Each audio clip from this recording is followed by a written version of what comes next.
to all the staff that helps make sure our meetings go smoothly as possible.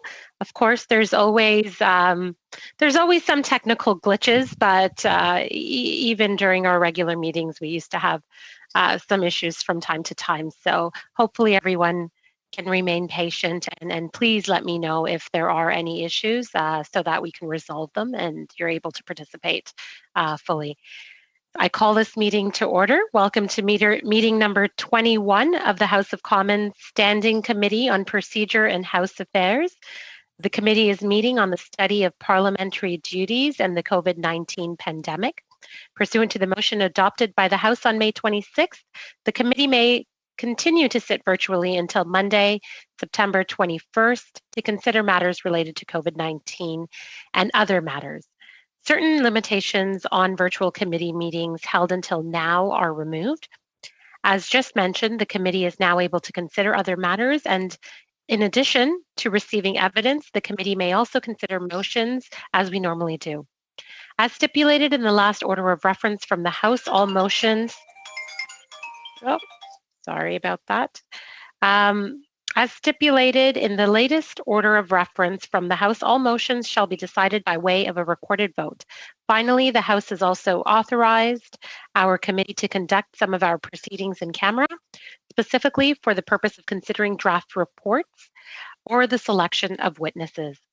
On this point, the Clerk of the House has informed the whips that until the House administration finalizes a process to switch between public and in-camera proceedings, within the same meeting, all virtual meetings that begin in public must remain in public until the end, and all virtual meetings that begin in camera must remain in camera until the end.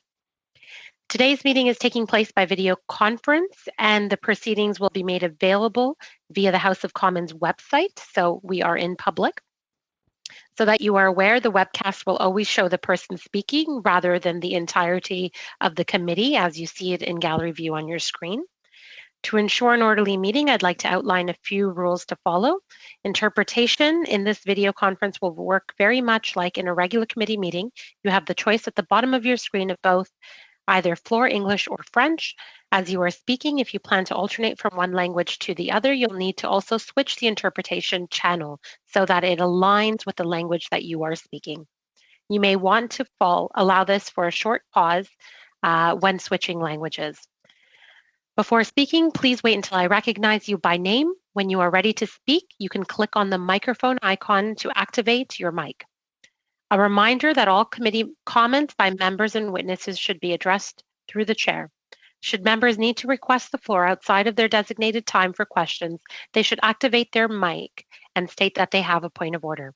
If the member wishes to intervene on a point of order that has been raised by another member, they should use the raised hand function in the participants toolbar. This will signal to the chair that you're interested to speak. In order to do so, you should click on participants at the bottom of the screen. When the list pops up, you'll see next to your name that there is a raised hand function. When speaking, please speak slowly and clearly. When you are not speaking, your mic should be on mute. Headsets are strongly encouraged. Should any technical challenges arise, as I've mentioned before, please bring them up to the chair immediately, and the technical team can help you resolve those issues so that all members can participate fully. During this meeting, we will follow the same rules that usually apply to opening statements and the questioning of witnesses. So the witnesses will have 7 minutes for their opening statements. Just as we usually do in regular committee meetings, we will suspend in between panels in order to allow for the first group of witnesses to part and the next panel to join the meeting. Before we get started, can everyone click on the top right-hand corner of their screen and ensure that they're in gallery view? With this view, you should be able to view all the participants in a grid format, so all the participants can see one another. I'd now like to welcome our witnesses. Today we've got from the House of Commons of the United Kingdom of Great Britain and Northern Ireland, the Right Honourable Karen Bradley, who is also the chair of the Procedure and House Affairs Committee. We're glad you were able to join us, Ms. Bradley. I know that we were getting a little worried there and wondering whether we'd be able to have you here today. So I'm glad you were able to make it. Next, we have Mr. Simon Burton, the House of Lords of the United Kingdom of Great Britain and Northern Ireland. He is the Assistant Clerk. And from the Parliament of the United Kingdom and Great Britain and Northern Ireland, we also have Matt Stutley, is it? Is that how you pronounce it? Stutley. Very close. Okay. Very close. Stutley. Matt Stutley, the Director of Software Engineering, Parliamentary Digital Services. So welcome to all of you, and we will start with the Right Honourable Karen Bradley for a 7-minute statement, please. Thank you very much. I managed to unmute myself, I hope. Yes, you absolutely have. Good. The technology works all the way from London. You will all have my opening statement. I wasn't proposing to read it out to you, but just to pick out the key points. So first of all, thank you very much, Madam Chair, and all members of the committee for the invitation. It has been very useful for us in the UK to look at what other parliaments are doing, and I'm sure you will also find it useful to hear our experiences. In terms of our committee, the Procedure Committee of the House of Commons is not exactly aligned to the committee that you have in Canada. So our committee is dealing with the procedures that affect public business. So we have... Badly, very sorry to interrupt you, but I think it might be relevant to your statement. I just wanted to let you know that the statements that you've provided have not been distributed to the members, so that you know they don't have them before them and may not know some of the things that you're referencing. You may want to explain. We were not able to distribute them because they were not translated, and we were not able to translate them because they weren't received in enough time. So we're not allowed to distribute stuff unless it's both in English and in French to the members. So please be mindful of that, this is the first time we're hearing your statement. Thank you. In that case, I will read it out because it's probably easier if it's actually read out to you rather than me trying to summarise it. So if I can just give you a word about the committee that I chair. So I was elected to chair the committee in a contested election that involves all members of the Houses of Parliament, the House of Commons rather. So no, it's not a party political thing. This is a House committee, and the chair is elected by all members. The election for this Parliament happened in January this year. And although the election was then, we weren't able to formally constitute the committee until Monday, the 2nd of March, when I then took up my position and had all members of the committee were appointed. And our first meeting was on the 4th of March this year. And it was clear to us at that point that the COVID situation was going to require some substantial amendments to House practice. The Procedure Committee is a committee of backbench MPs, so we do not have members of the executive as part of our committee. We have no executive role, and our remit is to consider the practice and procedure of the House in its conduct of public business and to make recommendations. We do not have a remit to consider House administration alongside House procedure, as your committee does, Madam Chair. My colleague, Sir Charles Walker, who I think you've also been in contact with, chairs a separate administration committee which oversees the services provided to members. Then we have the House of Commons Commission, which is a statutory body chaired by the Speaker, and that sets the strategic direction for the House service. And it will often be the forum in which high-level political agreement on certain issues is found. My committee can consider issues proposed by committee members, by other members of the House, by members of the public, by the Speaker, and even by ministers. And we're not constrained in the recommendations we make, except in the means of their implementation. And that's where changes to House procedure and practice are typically made by the House itself, but the motions on which the House decides are brought forward by the government, by the leader of the House of Commons. And he's the minister with responsibility in the House of Commons, most similar, I think, to those of the leader of the government in yours. So the reality is that if we make recommendations about changes to House procedure, they have to be supported by the government before they can be implemented. Now, in terms of the pandemic, there have been a number of changes very significant changes to the way House business has been conducted over the last few months, but they've fallen into 3 phases. So the first phase was ad hoc adaptation. So before we rose for the Easter recess, this is the period from the beginning of March to around the 23rd, 24th of March, we made ad hoc adaptation. So we didn't make large-scale procedural changes, but instead we reached agreement between the parties that meant that, for example, we didn't have any physical divisions of the House of Commons in that period to avoid the fact that during our divisions, members have to be very close together in the way divisions had previously taken place. And we managed to do significant items of business. For example, our budget resolutions were passed on the nod, effectively, with no division happening. We then also moved into having social distancing within the chamber, and we, although we didn't have any formal blocking out of seats, we had to limit the number of members to 50 for those showpiece events like Prime Minister's Questions that I'm sure you're all aware of. After we came back from the Easter recess, we moved into what we called fully hybrid proceedings with parity. So that meant that we allowed virtual participation, we developed a system of remote voting, and we had no differentiation between members who were there physically in person and members who attended virtually. And I can go through more details about hybrid proceedings later, but I'm conscious of time. Since we've returned from the Whitsun recess, which is only last week, we've now moved to a different form of proceedings where we're calling it limited virtual participation. So we have a much more active chamber, although still only 50 people allowed in the chamber. But we do allow virtual participation for questions and to ask questions during statements and urgent questions, but not in substantive legislative business, so not in second reading debates and other debates. And we also have just announced that we will extend a proxy voting system that we've only previously used for paternity leave to those members who are unable to attend the House due to shielding on government advice, or because they cannot attend the House due to the restrictions that the coronavirus has imposed. And the new provisions that we have in place will last until the 7th of July. Hopefully that gives you a brief update on where we are. Absolutely. Thank you very much for that. Next up, we have Clerk Simon Burton, please.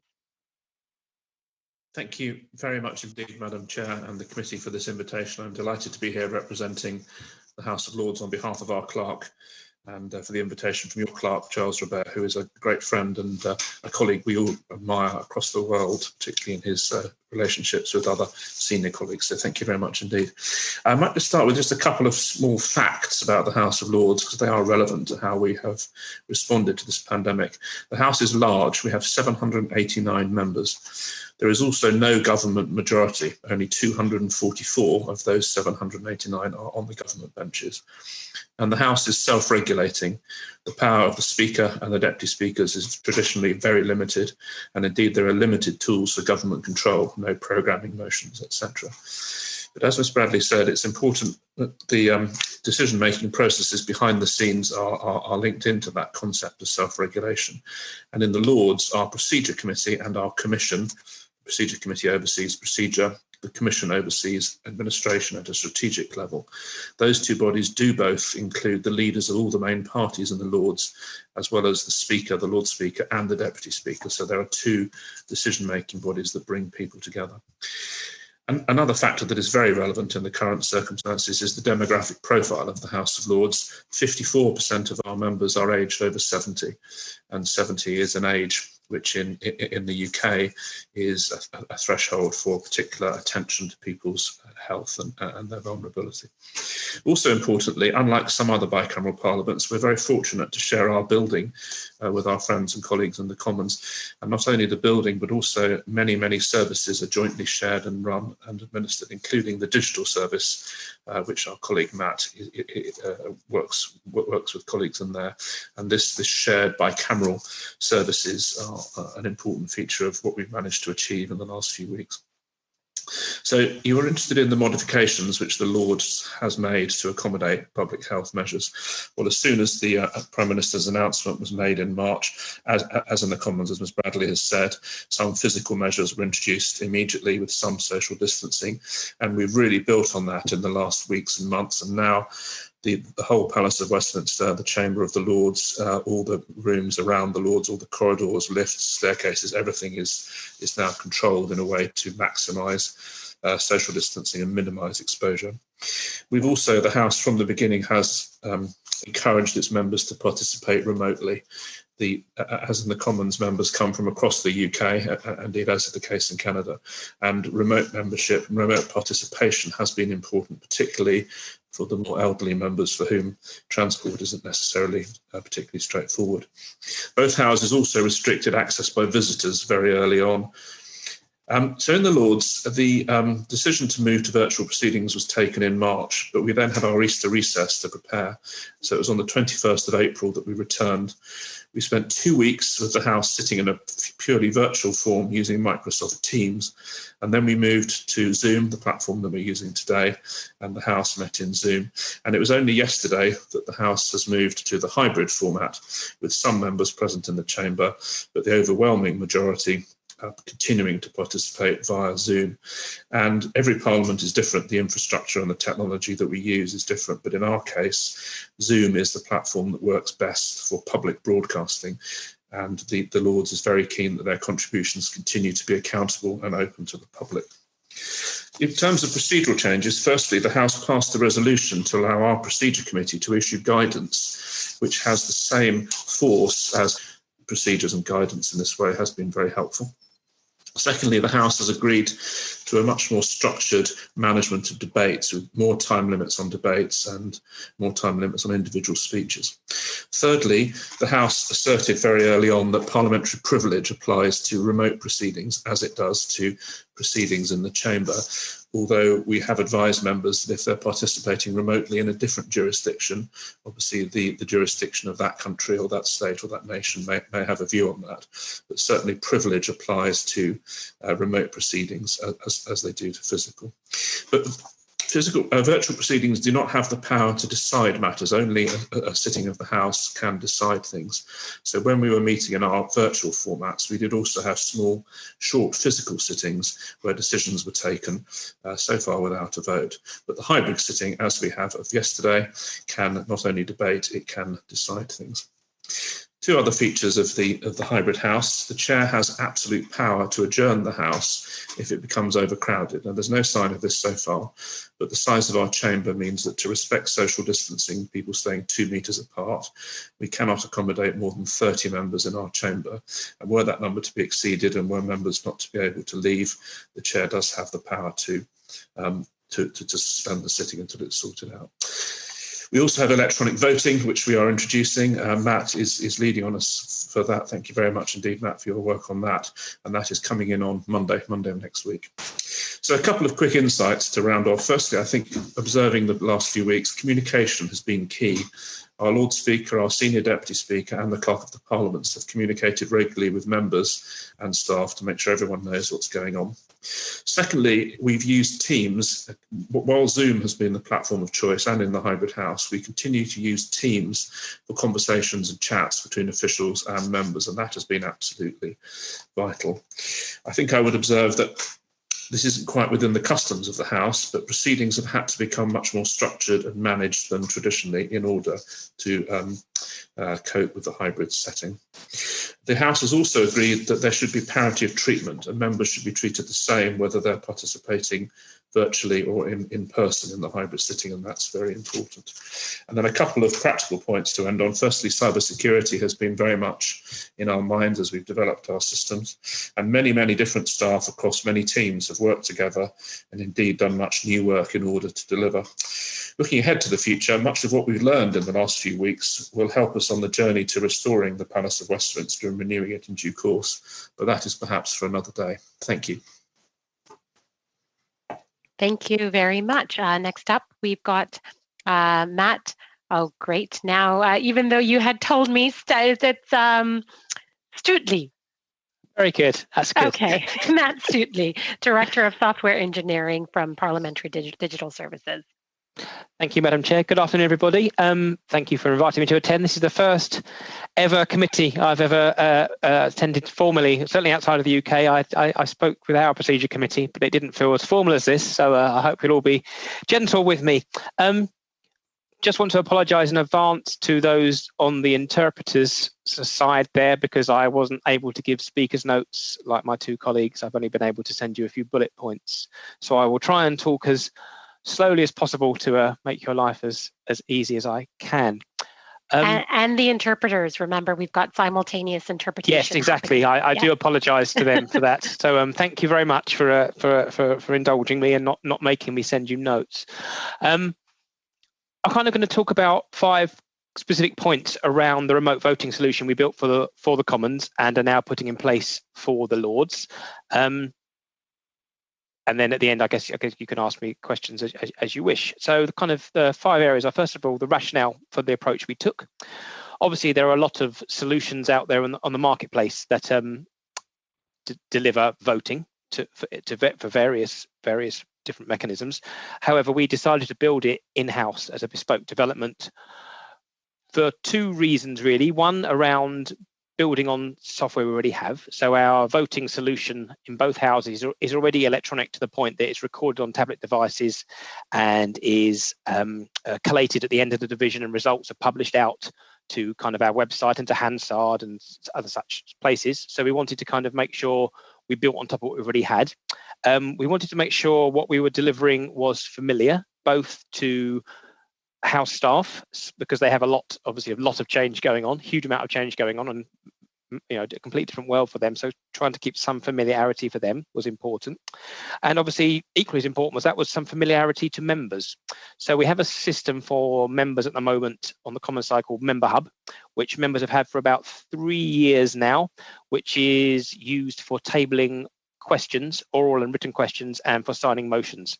So again, it was kind of logical to us at a time of immense change, and members are working in a completely different way, under obviously a lot of pressure, to keep something familiar for them as well. So that's why we didn't go off and try and buy a completely different product off of the shelf and customize it. We wanted to build on top of what we had now, so we knew it would work. The integrations would work and exist and be minimal extra effort for those who have to look after them, but also that members wouldn't be asked to learn another set of logins and log into a different system that worked and behaved in a slightly different way to other things that they were used to. So that was the reason we went down that path. Our technology stack, for those of you that are interested, everything's built on a Microsoft technology stack. So it's a Microsoft.NET with SQL Server databases behind it. Everything communicates over straightforward internet protocols, but everything is secure, so it's all HTTPS, the thing with a little padlock for those of you that are familiar with using a web browser, but everything is kind of secure and sent over the internet and then web traffic, so we can control the pipeline we're operating the system over.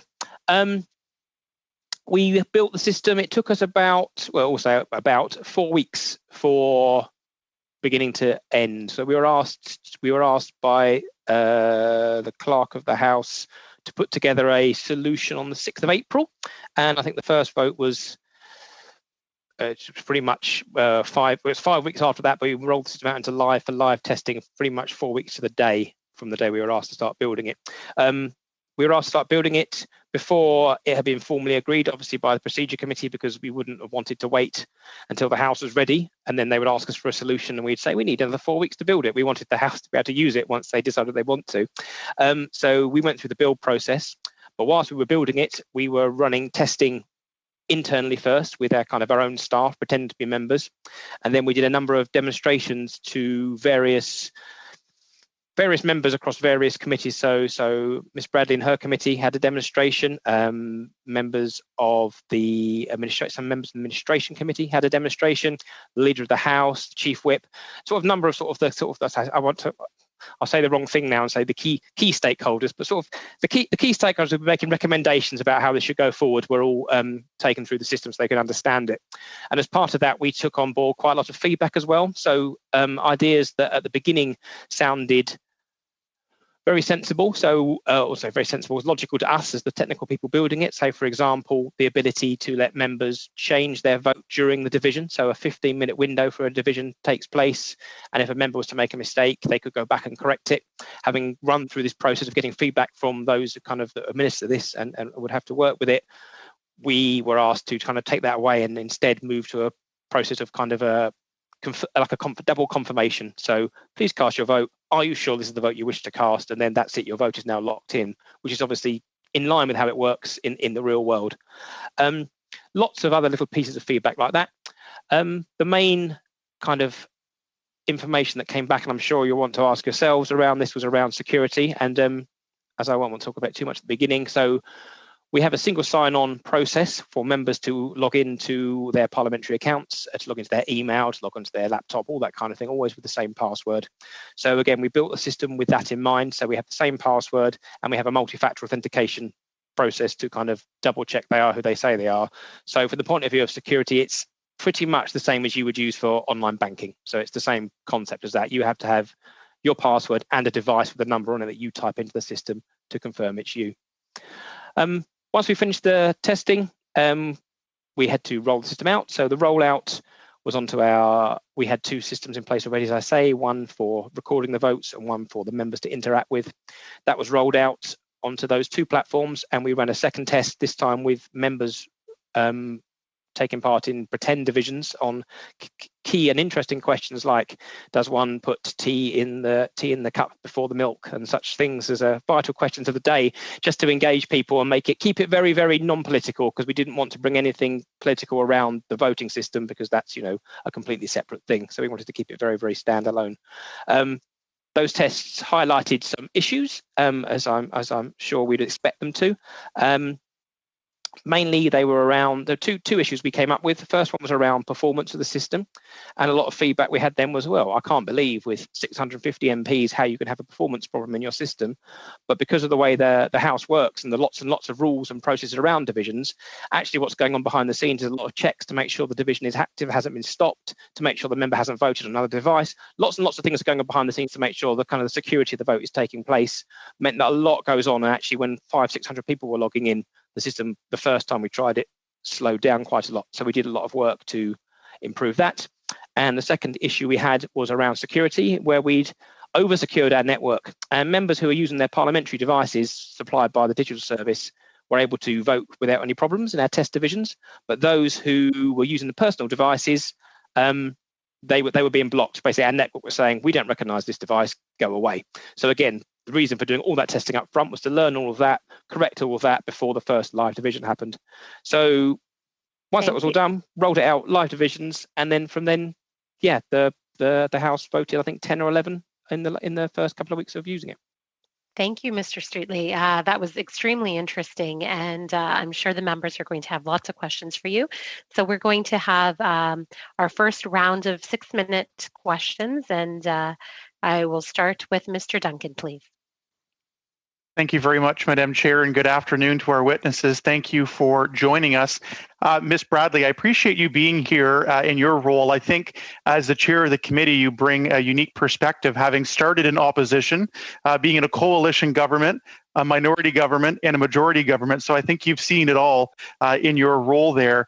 I just want to focus on my first few questions on the early May report that you had done, and we had actually studied that and used that as part of our first study, going through the same challenges as you were in the UK. Would it be fair to say that the electronic system that was adopted obviously was meant to be temporary, but was meant to be used for the most acute part of the pandemic, where there was the most challenges, the most lockdown on at this point, and easing into the process of more in-person voting? Would that be a fair statement to look back at what you've done in the UK? Yes, I think that would be a fair way to put it. We always said that we shouldn't introduce any procedural change during the pandemic.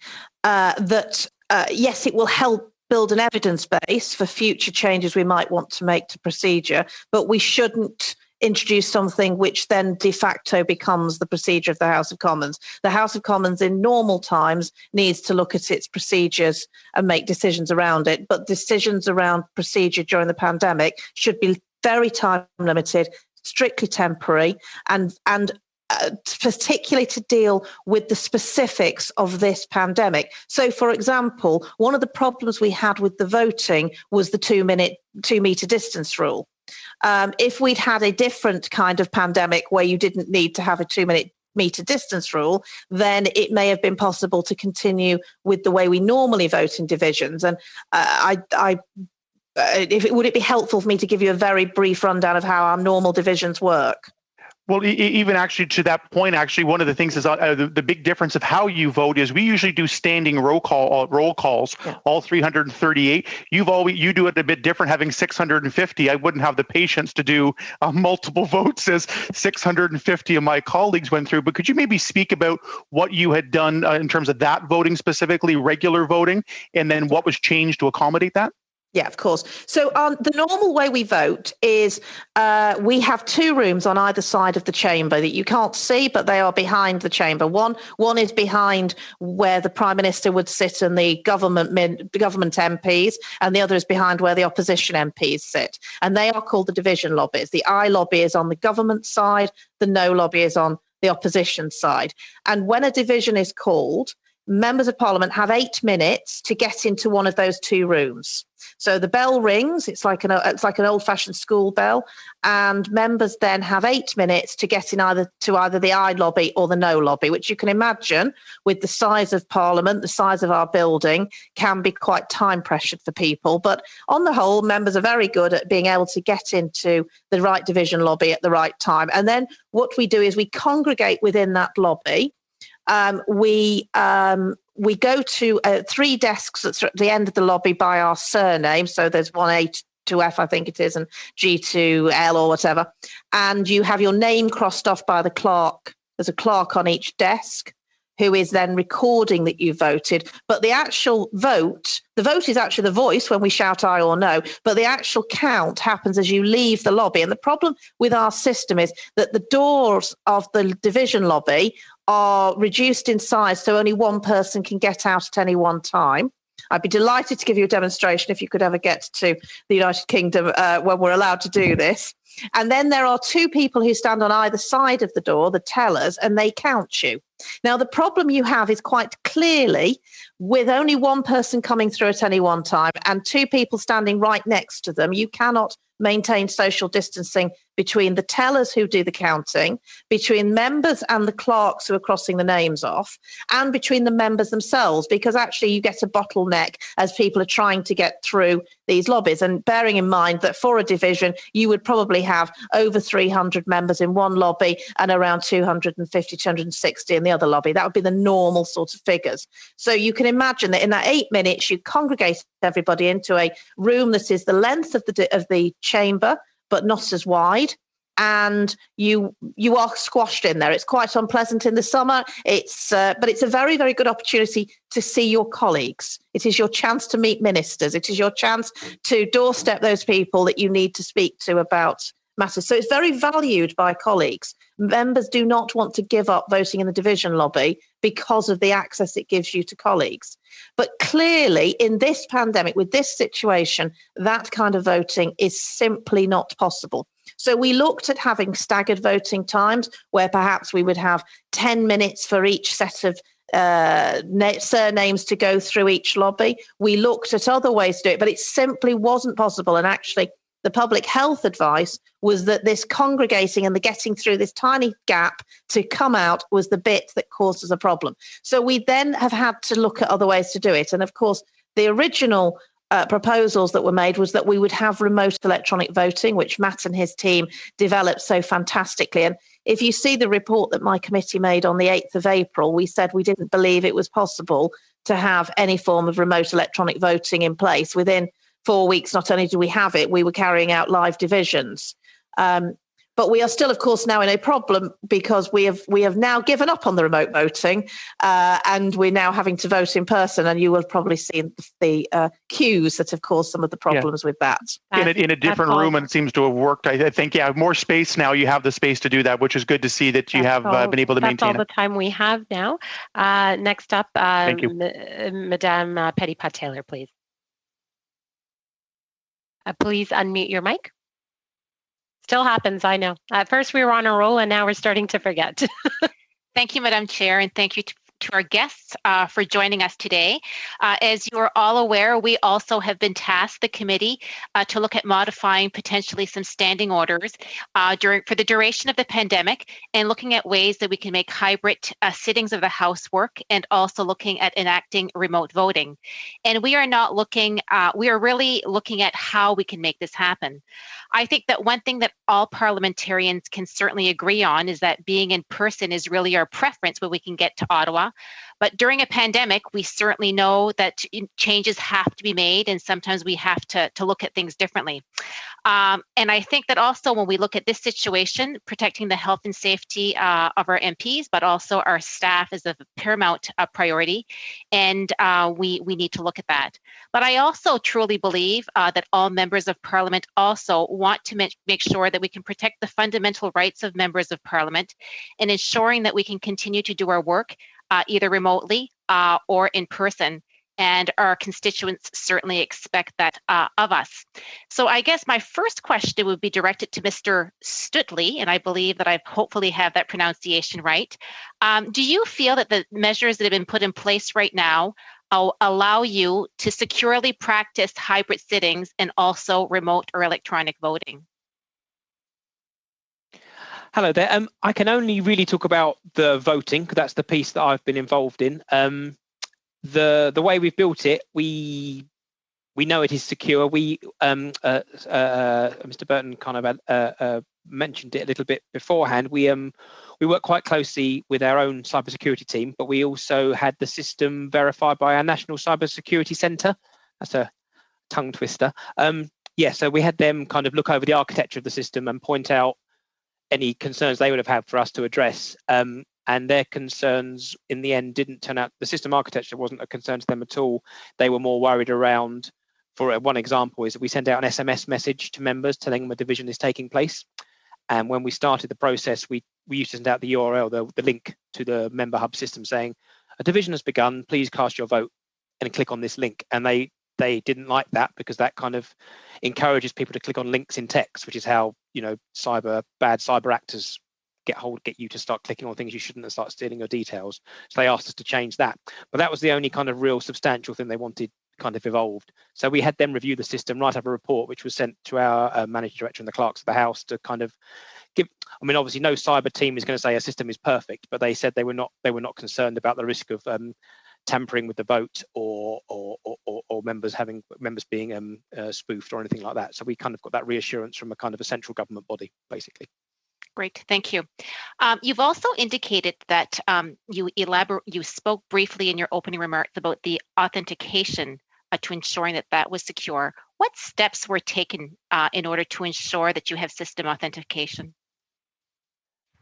So the system we use to authenticate is the same one that members use for logging on to everything else. So we have a single sign-on process, which is powered by, it's a Microsoft Azure powered Active Directory service. And so we don't try and build something of our own. We want to, go off the back of kind of the industry leader really for this kind of thing. That's the most logical thing for us to do. So it's the same system that is used by members now for, email is the most obvious one, so they're all familiar with it. And so the security we get comes from it being run by Microsoft. We don't run it and maintain it out. We don't run anything and maintain it ourselves. It's a well-known industry standard provider, and members are given a password, and the secondary level is this kind of multi-factor authentication, much like you might get with your online banking. So you get a code which lasts for 30 seconds, and we can send that code out by text, or you have a little app on your mobile device that tells you your code is currently 1, 2, 3, 4, 5, 6, and it lasts for 10 more seconds, and when it runs out, that won't work anymore and you have to use a different one. So when a member first comes to log in to the system, they will be asked for type in their username and then their password, and it will ask them for their multi-factor code. and they have to type all that in to be able to access the system. And then we keep them logged in for a period of time before it will ask them again. If they don't do anything for about an hour, it would make them then re-enter that data. So they just left their machine and wandered away and came back without pressing any buttons. They would have to enter it again before they could carry on. Great. And one final question for you, Mr. Stutley. With the work that you've done when it comes to remote voting or voting, because that was the area that you've worked on, do you feel satisfied that the proper security measures are in place to effectively and safely do this type of voting? Yes, yes, I do. Short answer. Longer answer is we have a lot of obviously monitoring in place as well to keep an eye on anything that looks. So we have a dedicated cyber team that are watching our network all the time, and they have all kinds of alerts and processes in place to look for unexpected traffic on the network. But we have kind of lots of proactive systems in place to kind of check to look for anything that looks like something that wouldn't be normal. So we know what normal looks like, and we can see if something normal isn't happening, and then we will react. But specifically around voting, the system we believe the system to be very secure. And with respect to the reaction time, if there was some type of a breach, how quick can that occur? I can give you not around voting. I'll give you an example. So we have OneDrive, which we use to keep all of our files in. So everyone has a OneDrive, so you can get your phone, you can get your documents wherever you are. Last week, I was deleting a huge pile of files I didn't need anymore, and in about 10 seconds, a cyber person had contacted me saying, "Are you doing something on your OneDrive?" So it's almost instantaneous. Great. Okay. Thank you very much. That's my time. Yes, thank you. Next up, we've got Madame Normandin, please. Bonjour. Hello, thank you very much. Thank you to all the witnesses for being here today. We really appreciate having witnesses of such caliber with us today. I have some questions about the selection of voting software. And if I say something that's inaccurate, please let me know. I think that at the time we prepared the report, electronic voting was so far off that you didn't focus on selecting software. And then with what happened, you used a specific type of software because people knew it and it was available, but it wasn't, or if I understand correctly, there wasn't any amendment to the rules of procedure to incorporate that software. So how did you see whether members of Parliament agreed with the use of the software? I believe there were no recommendations in the report, nor were there amendments to the procedures. So how was that selection approved? Shall I take that one? So there were actually changes to the procedure in the House of Commons, and a temporary motion was laid by the government on the 22nd of April that enabled there to be remote electronic voting. Now, if I would have a criticism of that motion, it was that it only allowed for remote electronic voting, and it didn't allow us to test any other systems.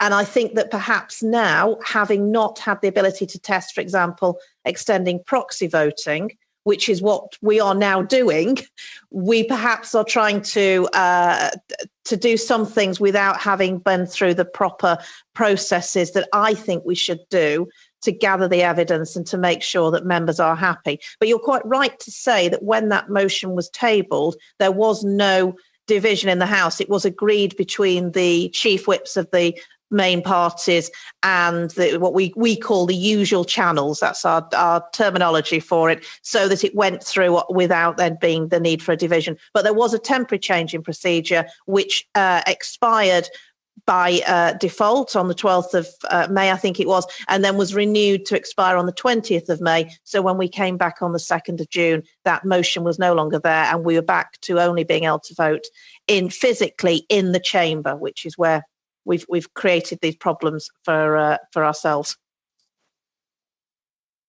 Merci beaucoup. Peut-être une question. Thank you very much.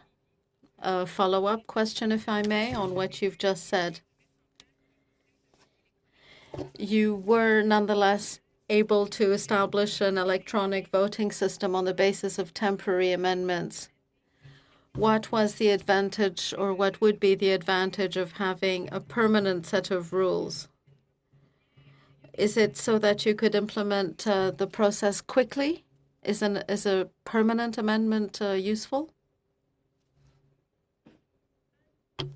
I think that the House of Commons wouldn't accept a permanent amendment to the change to the way we do this. They've been willing to accept as a House to do things for the period of the pandemic. Now, my committee will look inevitably when we're through this at whether changes need to be made for what we would call normal times, but it will be a matter for the House of Commons to decide whether they actually want to implement those changes. I do understand the point that it would be that there may be some benefit to having a motion that allows for change without the need for further motions. However, I don't believe that the House of Commons would accept that.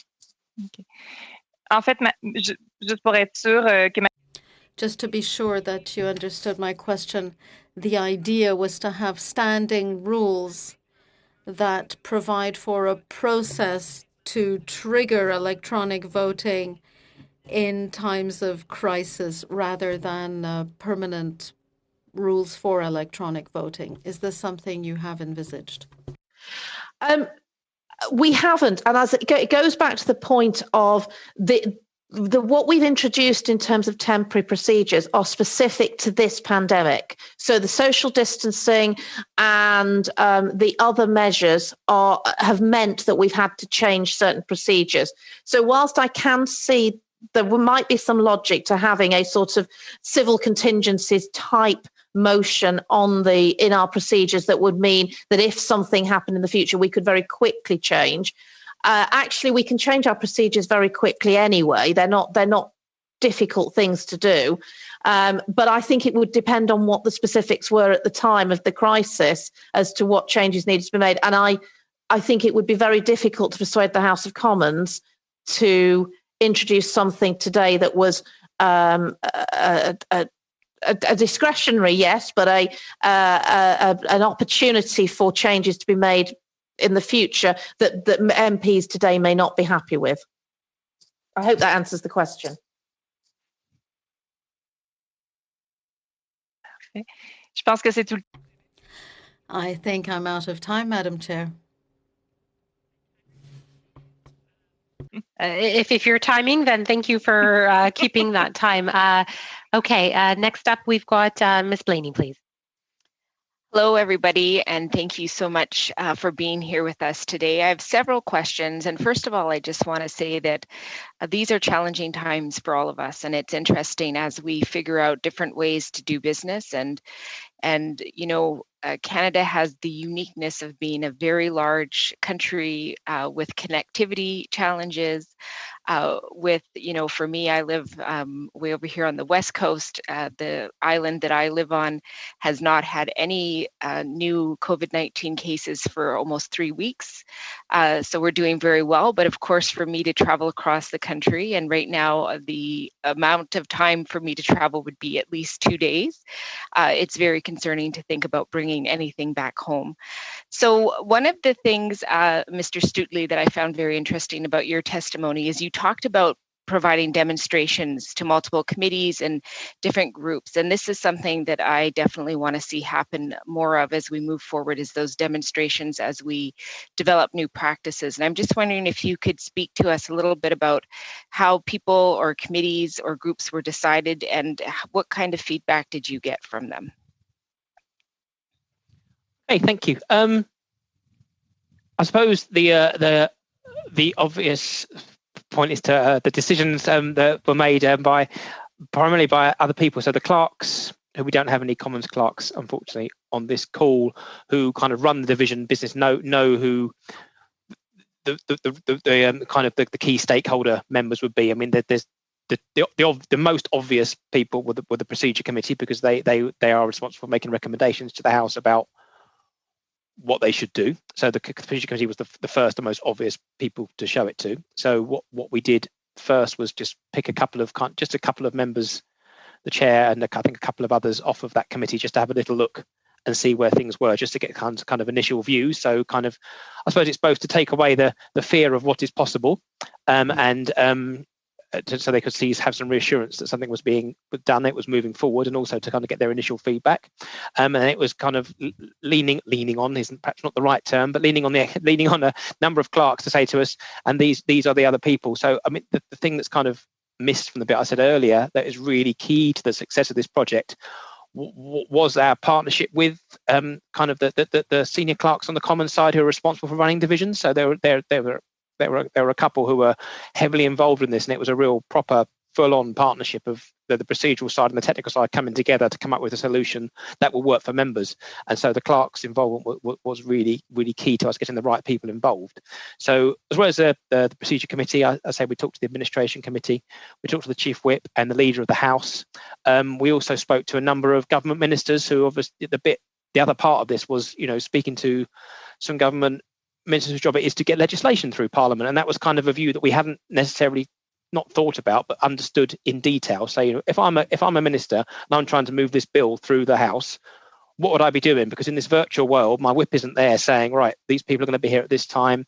So it was understanding from them what might they need, what do they need to understand, so they know how to get their business through. So I guess the answer to the question is it was reaching out to as many people as possible to give kind of relatively small personal demos to, giving a more detailed demo at least once to the procedure committee, and then we ran drop-in sessions, for want of a better word, on Microsoft Teams, so much like a Zoom call, where we just opened up the invite to all members and said, if you want to, between the hours of 2 p.m. and 3 p.m, if you want to drop in, we will take your details and we will call you back and give you a one-to-one demonstration. So we gave every after we taken it through the kind of the key stakeholders, we gave every member the opportunity, if they wanted to call up and have somebody take them through the system and show them how it worked, just to build that familiarization, because even though it is familiar, it's challenging and different. Thank you. That's really perfect. One of the other challenges we've heard from members is around, if we do any kind of voting virtually, is predictability, because we have people working from home who have commitments, maybe homeschooling their children, maybe having other challenges. The other reality is we are in a country with multiple time zones, and that can be a thing in consideration. So what we've asked for is predictability, so people know when they're going to have to vote. This is very important. Right now, of course, we have Bell's system and it lets us know, but if you're in a remote part of your riding, you may not be able to have that connectivity. I'm just wondering if there was any, and it's open to anyone to answer, concerns around predictability of times when there would be virtual voting. I'm happy to say from the point of view of the Commons, there was absolutely concerns about this. I'm sure you've been in the same situation, in that from a constituency point of view, none of us have ever been busier than we have been dealing with COVID casework. And everyone was in a mindset of being in their constituency offices. That might be at home, that might be in wherever they are based, but they were basically focused on their constituencies. And to try and then get people to move into thinking of the sitting hours of the House of Commons, which are not the same as working hours, and to think that votes may be coming at 10 o'clock at night, or they may be coming at 5 o'clock in the evening, or they may be coming at 7 o'clock, was quite something. So the whips had to work very hard between each other. And the other thing, of course, is when you're physically in the chamber, the whips can manage the timing of the business, because they can get people in to speak. We can do interventions to keep people speaking. So the whips, as you say, can make sure people are physically in the room. That's not as easy if you're relying on people making contributions down the line. You're relying on the tech to work. You're relying on people using the full amount of their time, so that you can then calculate when a vote comes. So I can tell you, when we did do the remote voting from our constituencies, we spent an awful lot of time receiving text messages, SMS messages through the day from the whips, warning us about the likely time of votes and making sure we were alert to it. And I know it was a real significant change in mindset for people. Thank you so much, Ms. Bradley. Next up for 5 minutes of questioning, we have Mr. Tucker. Thank you so much. That's the presenters today and the questions. It's very interesting, to say the least, on what our mother house is doing. The question I have is for Ms. Bradley on the deferred on-division voting. We talked about the lobbies, and I was lucky enough to be over in London to witness and tour. It's very historic building and very interesting. But I'd like you to talk a little bit about on the deferred on-division voting. So you wouldn't go back into those lobbies, if I understand you right, but there would be other spaces that you can safely go cast votes that may have been kind of bunched together, so that we could do maybe a week's worth of voting. Could you elaborate a little bit on how that's worked or hasn't worked, or how we could utilize that during a pandemic that we need to be separated? Of course. Yes, so we have what we call deferred divisions. These are, we have certain orders where the vote cannot be taken as a live vote. It has to be taken as a deferred vote. We generally do those votes on a Wednesday between the hours of 11:30 and 2 p.m. And one of the division lobbies is set aside for members to go and vote by a slip of paper with eyes and nose that you cross out and you sign the piece of paper and hand it in. We haven't actually had any deferred divisions since the pandemic started, but my committee has made the point on a number of occasions that we would need to change our standing orders, but actually there would be some real benefit to changing standing orders, so that particularly votes. So this evening, for example, we are debating the counter-terrorism bill. If there is a vote on that business, that vote will be a live vote at 7 p.m. My view is that actually, and the committee's view is that there's some benefit in turning that into a deferred vote, that it doesn't matter. Nothing's going to change if the vote happens tomorrow over the course of a couple of hours in the no lobby. And it would mean that more people could be there and you weren't keeping people in the building. Because one of the things, I mean, and the point was made earlier about staff. So we have got the minimum number of staff that we can possibly operate with in the building, but we're still all acutely aware that that is more staff than you would need to have if the House was not sitting physically. And every time you have any kind of need to bring more members in for divisions, you are requiring more staff to be there. So we're really trying to look at how we might be able to manage voting. So as you say, we do a block of voting, lots of different votes over a period of time. The government. Yes, and on proxies, how does proxies work on deferred? So a proxy vote is one where another member is able to cast the vote for that person. And so they can fill in a pink slip for the other person and hand it in for them and sign it on their behalf, because that's been allowed by the Speaker. So that's very simple on proxy votes. We've got a longer period to vote on deferred votes. That's one thing that has changed. Deferred divisions have a longer period to vote in.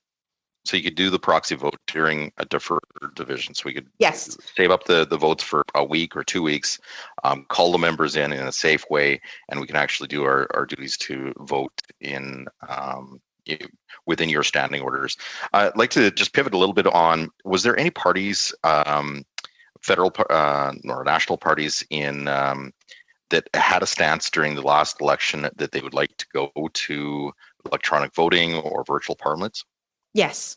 So the Scottish National Party have as a policy that they would like to move to electronic voting, full stop. They don't want to have the division lobbies. So they would stand on that. And I suspect there's quite a number of members who are keen on the idea of having more electronic voting, because it does take time. It's 15 minutes for every vote. You can have 4 votes in quick succession. You spend an hour of your day when you can't do meetings, you can't be part of committees like this. You are instead in the division lobby. And clearly, at the moment, our votes are taking closer to half an hour to vote because of social distancing. So that's a significant part of your day that you're losing to being in a division lobby or queuing to be in a division lobby as things stand. And I'd like to just quickly ask about, how do you come out of some of the changes that you've introduced? In Canada, we've seen, I stated that we were able to dine at restaurants last night here in Saskatoon. We heard about how BC has done a fabulous job on protecting its citizens, and we're getting back to normal. And there's, we have mass gatherings gatherings across Canada, which is showing that we can safely get back to some kind of normalcy here. Now, how do you roll back those changes? And it's more, is it a straight majority of members when you decide to go back to the previous standing orders? It's all the time you have. Actually, you're over time. I was trying to allow you to finish your statement. Maybe that response can come and be combined in response to something else later. Mr. Turnbull, please. Thank you, Madam Chair, and thanks to all the witnesses for being here today. I find your testimony really informative for us. I want to start maybe with Ms. Bradley. Thank you again for being here. I sort of clung to, in our last study of this committee, to a piece of writing, a letter that you sent to your House Speaker on May 5th, 2020. And in that letter, you wrote, the committee is satisfied with the assurance it has been given about the security of the system. And I think this was in reference to virtual parliament. I wondered if you, given Mr. Stuteley's testimony today as well, liking it to our banking system and being fairly rigorous, would you stand by that statement that you wrote in that letter? Yes, absolutely. What was proved was that the system was very robust. It was very secure. We tested it, and we had a number of concerns that we raised. So, for example, one of the things that we had in the original trial votes was the possibility of changing your vote. We felt that wasn't an appropriate thing, and that created risk. And just to answer the point about how our procedures will change, the motions that are in place at the moment to allow for any kind of virtual participation all lapse on the 7th of July. So unless they are extended by the government, and the government puts motions down, the House will go back to its old way of doing things. Got it. Okay, thank you. You mentioned testing, and I understand you went through some pretty rigorous testing, and those details were in that letter as well. I found that very impressive. Would you recommend to this committee, because we're studying how to implement virtual voting, that we do rigorous testing and demonstrations? Absolutely. And I think for any change to any voting system, if there's a lesson that we have from last week and the headlines that you'll have seen, that was that the new form of voting was not tested before a live division. And so I would recommend that for any changes to any voting systems, there are trials and tests, and that members are allowed to feel comfortable and confident with that proposal. And I'm going to go to Mr. Stuteley now. Mr. Stuteley, you're a software developer. It sounds like you have a lot of experience.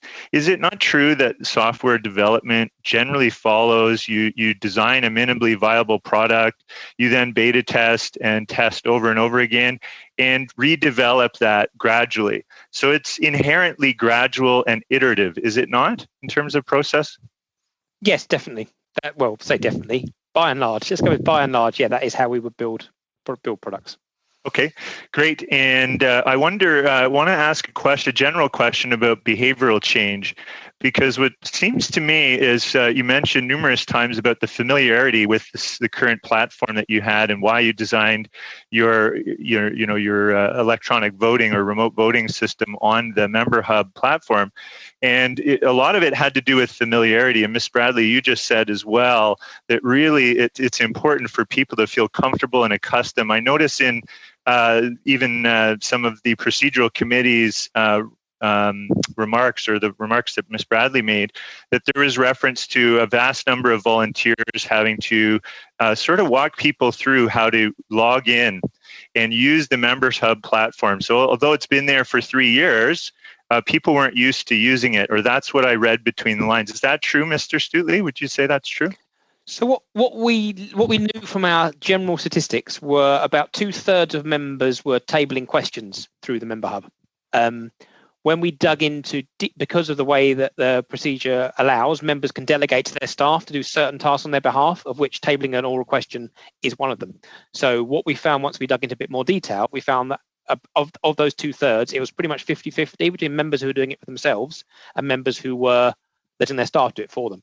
So we focused on that group of members who perhaps weren't using it actively themselves a lot of the time, and the kind of 1/3 who just weren't using it at all, to make sure they were familiar. So I mean, the key thing to point out really is any front bench government minister, and certainly probably front bench opposition, they don't table questions. They certainly can't table oral written questions because they answer them. And on the opposition front benches, again, they don't tend to table very many questions in that way. So there's quite a good chunk of the House who just don't have cause to use it. So, we had a former Prime Minister who'd never used it before. Yeah, got it. So there's considerable number of people that don't adopt this technology right away. And what I'm getting at is it seems like behavioral changes of the vast majority of user adoption for these new tools has to do with behavioral change, not whether we can actually do it or not. The technology exists. You conquered the security issues. Would you say that's correct, Ms. Bradley? If you have a brief answer, that's yes. I think that's fair. I think we found one member who'd never even actually used a mobile phone, but they now can vote. So yes. Mr. Broussard for 5 minutes, please. Thank you, Madam Chair. My question is for Ms. Bradley. With respect to electronic voting, you mentioned about one party advocating for it in its previous platform. I'm just asking for clarification. Were they advocating for electronic voting so that the members of Parliament would not sit in the seat of Parliament, or was it to be remote-based without any sittings of Parliament, or was it to be in person? I think there would be various reasons that they might cite, but they are the Scottish National Party that advocate for Scottish independence, and they have in the Scottish Parliament, where the Scottish National Party runs the government, got a form of electronic voting, which you need to be physically present, but you do actually vote by pressing a button rather than walking through a division lobby. Right. So in other words, you couldn't be sitting in Glasgow voting on something within that, just to be clear. Okay, thank you. The other question I have for you too, is there a consensus at Westminster that any procedural changes for the pandemic must be limited in scope or duration? I think you touched on this earlier about the need to look at this under normal times, not whether there be changes to the standing orders or otherwise, to look at this under normal times, and that at the height of a pandemic and all that is going on with that is not the actual time to be dealing with any procedural changes. I'm just wondering if you can expand on those 2 points. Well, I think my committee would not have recommended any changes at all unless we could be confident that they would be strictly time limited and temporary. We're very aware that the House of Commons has developed its procedures over 700 years. The biggest changes to our proceedings in 700 years have happened in the last few weeks. They should not be become automatically changes to procedure for normal times. It is quite right that we review our procedures, and we do so on a regular basis, and that is one of the things my committee does. But it shouldn't be that changes that are made as a result of pandemic become the norm for, as I say, normal times. So if any parties had called, for example, for a permanent electronic or remote voting, how concerned would you have been, or your colleagues have been, if that had been the case? Well, I don't think, first of all, you would need the government to actually put the motion forward on the order paper, and the government does not support electronic remote voting for normal times. And I think that it would be fair to say that at the moment there is not a majority in the House of Commons that would want to move to remote voting or electronic voting for long-term voting. It was willing to accept it for the very short term of the pandemic, but has wanted to get out of it quite quickly. And we did have a vote on that matter last week, and there was a majority for moving back to fully physical voting. Thank you, Ms. Bradley. My final question, you mentioned earlier about the current situation of Parliament lapsing on the 7th of July. One of the challenges that we have as a committee is here we are on June 9th.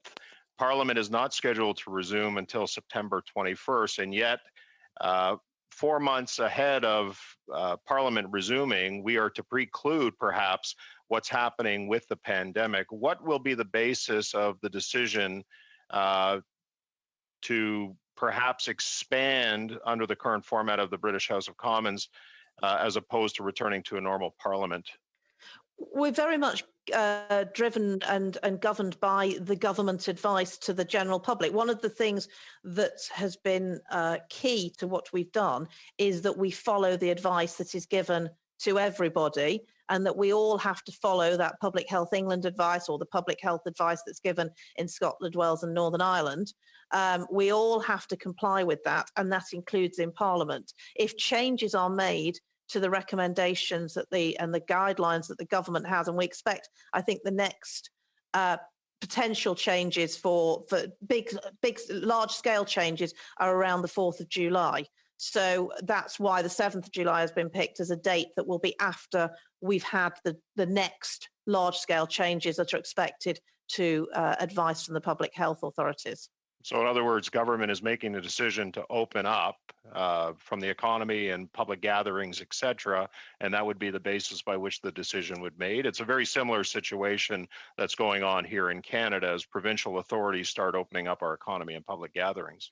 Yeah, absolutely. Absolutely. It is based on the reason that we've come back physically last week is very much in line with the fact that schools are reopening, that we got more businesses reopening, and it was important that Parliament was seen to have a change in the way that it operated. Right. And sorry. Okay. Thank you. Thank you very much. Next up, Dr. Duncan.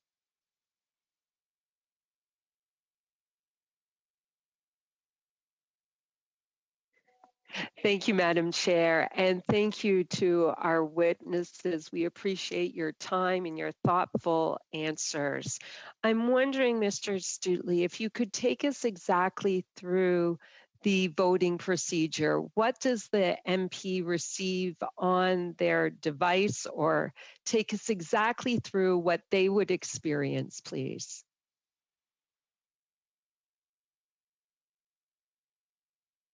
Oh, Mr. Stuteley, your mic is on mute. Oh, the embarrassment. Sorry about that. So basically what happens is the member will receive a text message when the division begins. So the division is kicked off and they receive a text message, and that tells them, and they get an email as well. And they can choose to receive that email to a second mailbox. They get one to their Parliament account, but they can choose to send an email to another email account, because I'm sure it's the same with all of you. You could, like, huge amounts of constituency and parliamentary business things go into their main mailbox, and they might miss something. So what happens is they can choose to send it to kind of a personal or kind of to a member of staff, so they know division is happening. Once that is received, that tells them to log on to the system to cast their vote. And if I could share my screen with you, I'll show you what that looks like, but it's very, very straightforward. In the Member Hub system, a big banner appears along the top of the screen saying, a division is in progress, you have X number of minutes to vote in it, and there's a little countdown, so it tells them how long they have. They press the button then to cast their vote, and basically a pop-up appears saying, this division is Division 1, and the division is on such and such a bill, Amendment 2, or whatever the vote's about. And it says, what is your, cast your vote, aye or no? And you get two big boxes. One says aye, one says no. They click on the aye, for example, and it will say, you're going to vote aye, press next. You press next, and it says, right, you're about to vote aye. Once you have cast your vote for aye, you cannot change it. Are you sure? And if they all know that wasn't what I meant to do, they can press back, or they can change it, in which case they can say, no, you're going to vote no. Are you sure? Takes them to the final page, and it says, right, you're going to vote no. You say yes, and it says, right, we've received your vote. Thank you very much. At that point, to kind of reinforce the fact, to reassure the member that the House has received their vote, we send them a text and an email saying we are in receipt of your vote for aye, received at 2:18 p.m. Thank you very much, and that kind of finishes it for them. And then when the division ends, because as virtual proceedings, not all members were watching it live at the time it was happening.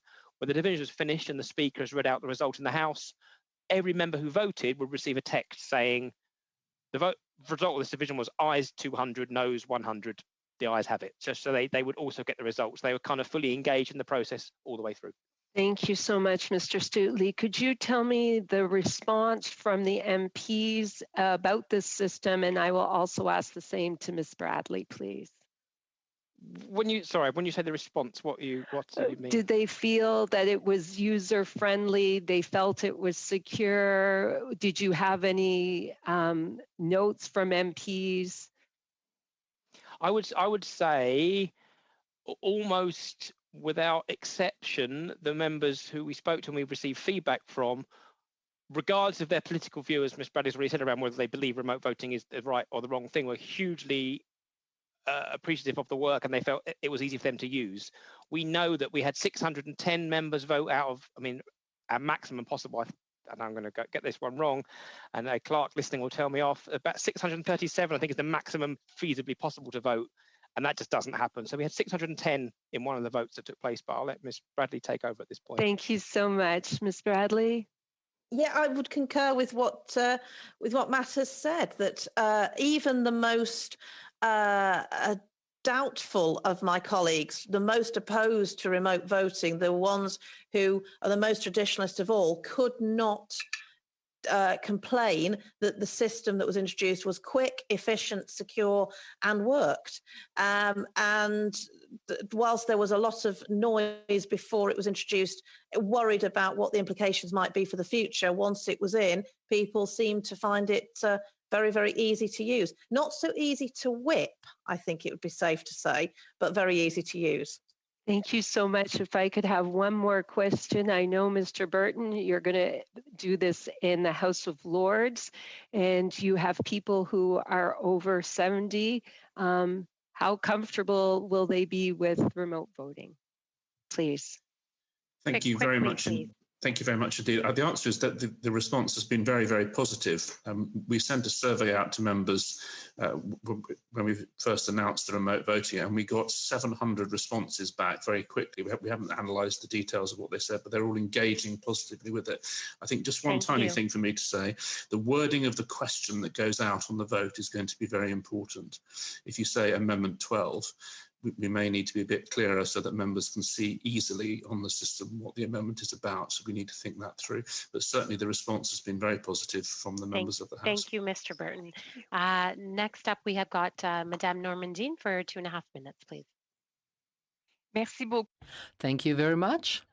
Well, here within our procedural committee, the first thing was to study the possibility of having a virtual parliament, and our report was really dealing with the virtual parliament part. But right now we are dealing more about the vote, the virtual vote, remote voting, hybrid voting. And Ms. Bradley, I was reading some of the comments you made during an interview with the BBC where you were speaking about the importance for people who could not be present physically in the House to be able to participate to the proceedings, and then to also be able to vote as a parliamentary privilege, and also it's a representation of their voters. So I was wondering, for instance, if we here in Canada, we conclude that we have to set up a hybrid parliament, well, logically for you, should we also have at the same time a hybrid voting systems? Are they going together? And I would like to ask a question also to Mr. Burton. House of Lords, the agreement is it should be a purely virtual vote. Members will be casting their votes on their smartphones, their tablets, their iPads, even if they're in the chamber. For the same reasons as Ms. Bradley said, the division lobbies and the Lords are not suitable for voting under current Public Health England guidance, so they will be shut. So members will be able to vote anywhere, including in the chamber, but they will have to use the system. There will be very, very few exceptions for people with accessibility issues who just cannot use the system. 2 or 3 people maybe will have to have special arrangements made, but everybody will vote using the app wherever they are. And the same thing happened in the House of Commons when we did have remote voting. Nobody voted in person. Everybody voted using the online system.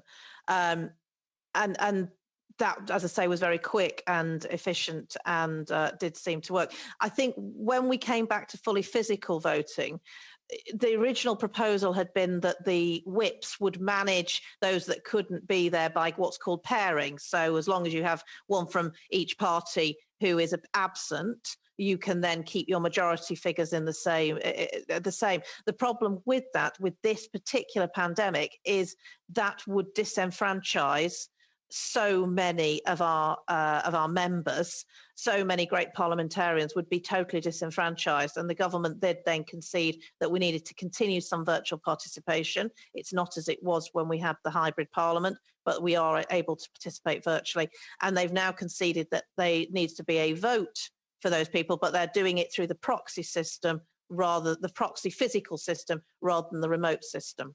Thank you. Ms. Blaney?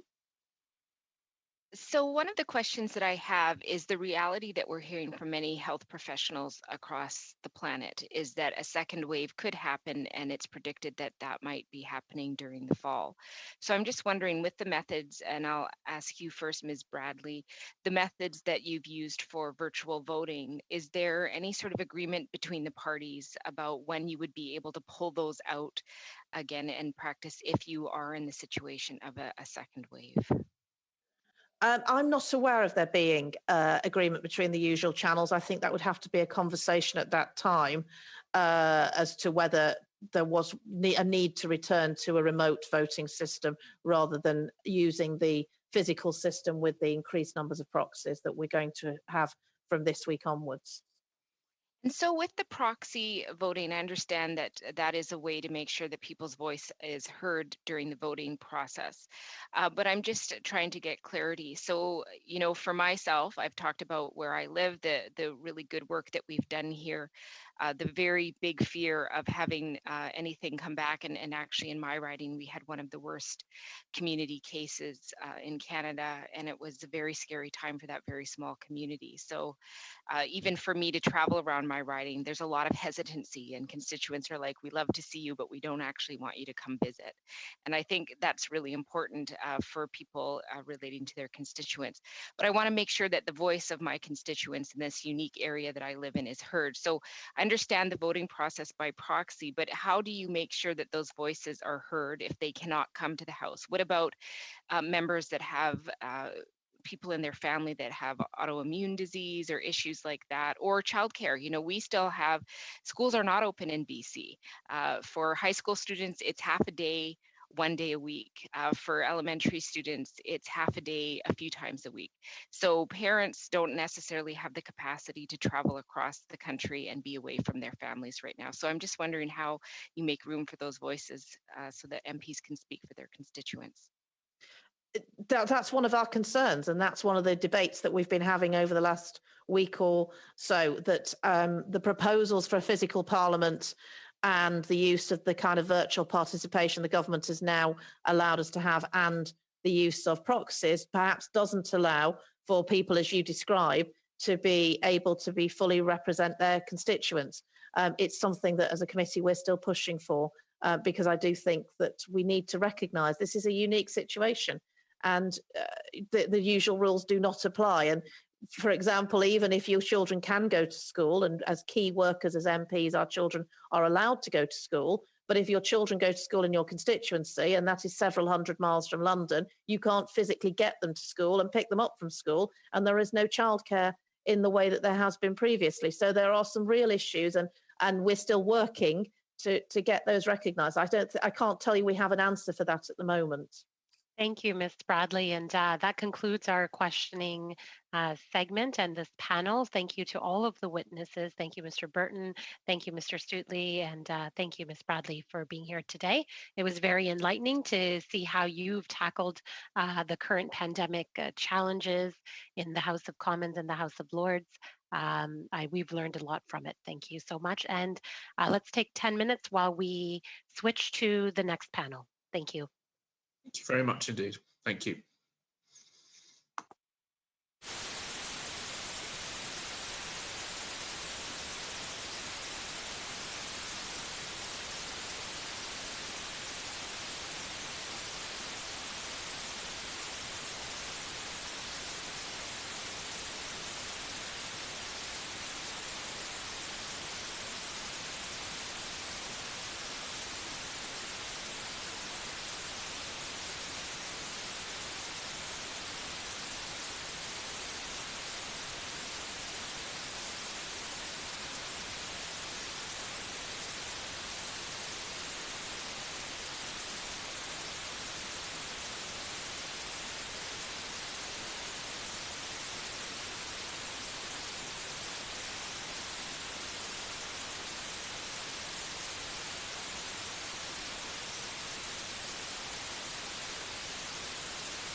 everyone turn their cameras on so I know that you're here? Thank you. Mr. Duncan, are you back?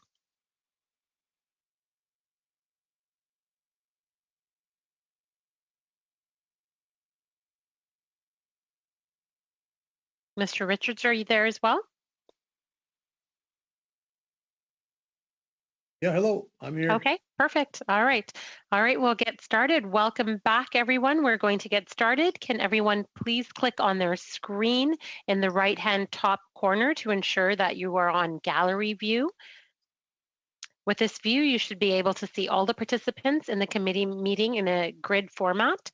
I'd like to just make a few comments for the benefit of the new witnesses before us. Before speaking, please wait until I recognize you by name. When you are ready to speak, you can click on the microphone to activate your mic. A reminder that all comments should be addressed through the chair. Interpretation in this video conference will work very much like in a regular committee meeting. You'll have the choice at the bottom of your screen of either French, English, or floor languages. Please select the language that you are speaking in. If at any point you are alternating between languages, please be sure to switch your language preference at the bottom to the language that you are speaking and try to give a brief pause in between. That should help things go smoothly. When speaking, please speak slowly and clearly. And you should make sure that your mic is on mute when you are not speaking. Headsets are, of course, strongly encouraged. And in the case for Ms. Krevos, I did hear that you don't have a mic. So if you could, like recommended, just speak as clearly and as slowly as possible, and our interpreters will try to do their best. Okay, so welcome to all of the witnesses. This is panel 2 of our meeting number 21 for the Procedure and House Affairs Committee. We are studying virtual parliament in the case of the COVID-19 pandemic. Before us right now, we've got Global Partners Governance. Appearing before us from them is Greg Power and Sue Griffiths. And then we've got the representative, the president of the Interparliamentary Union, Madame Krevos. Could you pronounce your name for me so I don't? Cuevas. Cuevas. Thank you. Cuevas. All right. Thank you to all of the witnesses for being here today. Can we first hear a 7-minute opening remarks from Global Partners Governance? Is it Greg Powers that's going to speak? Thank you, Mr. Power. Hello, and thank you for inviting me. It's a pleasure to be with you. I will try and keep this brief as possible. If I can do under 7 minutes, I will do under 7 minutes. But by way of very brief introduction, as you mentioned, my name is Greg Power. I'm the founder and the board chair of an organisation called Global Partners Governance, which I set up in 2005. And we work with parliaments, political parties, ministers in various parts of the world. My own background is in British politics, having worked on parliamentary reform in the think tank and civil society world during the 1990s, and then was a special advisor to the Leader of the House of Commons in the British Parliament, Robin Cook, and then Peter Hain, where I had to try and implement a lot of the reforms that I was writing about from the think tank world, and what looked very obvious and easy and straightforward from the luxury of the think tank world suddenly became much more complex when you're in government and trying to mediate between government and parliament. And that's that. I say that partly because that's part of the theme of what I was going to say in relation to these comments. And I'll make, 5 broad comments about the transition to trying to implement virtual parliaments. A lot of this is based on a paper that Sue wrote, my colleague Sue Griffiths, the director of GPG, wrote, specifically commissioned by the Mongolian Parliament as part of some work for the Asia Foundation. But we've looked at parliaments around the world in relation to this challenge. And these 5 broad points. The first is that all parliaments, I mean, the obvious priority is the technological challenge. How do you actually do this? And we've seen lots of parliaments all around the world trying to understand, the practical implications of bringing this technology into plenary sessions, chambers which perhaps aren't that suited to the use of technology. But then also what this does to parliamentary business. Most parliaments have had to prioritise. You can't get through the same amount of business that you were able to when the parliament was sitting in physical form. And there are questions related to that about how you choose those priorities. Who gets to decide those questions? Who decides which business takes priority and not? So that's the first set of challenges. The second is the political implications of this. The fact that you suddenly have to do your business in a slightly different way, that you will not be able to get through as much business, then will have subtle changes on the balance of power. And I think there are three things worth mentioning in relation to that. The first is, as many parliaments have found, if you're going to do hybrid sittings, which combine both virtual and physical presence of parliamentarians, who gets to decide? Who gets to decide who's in the chamber and who's zooming in virtually?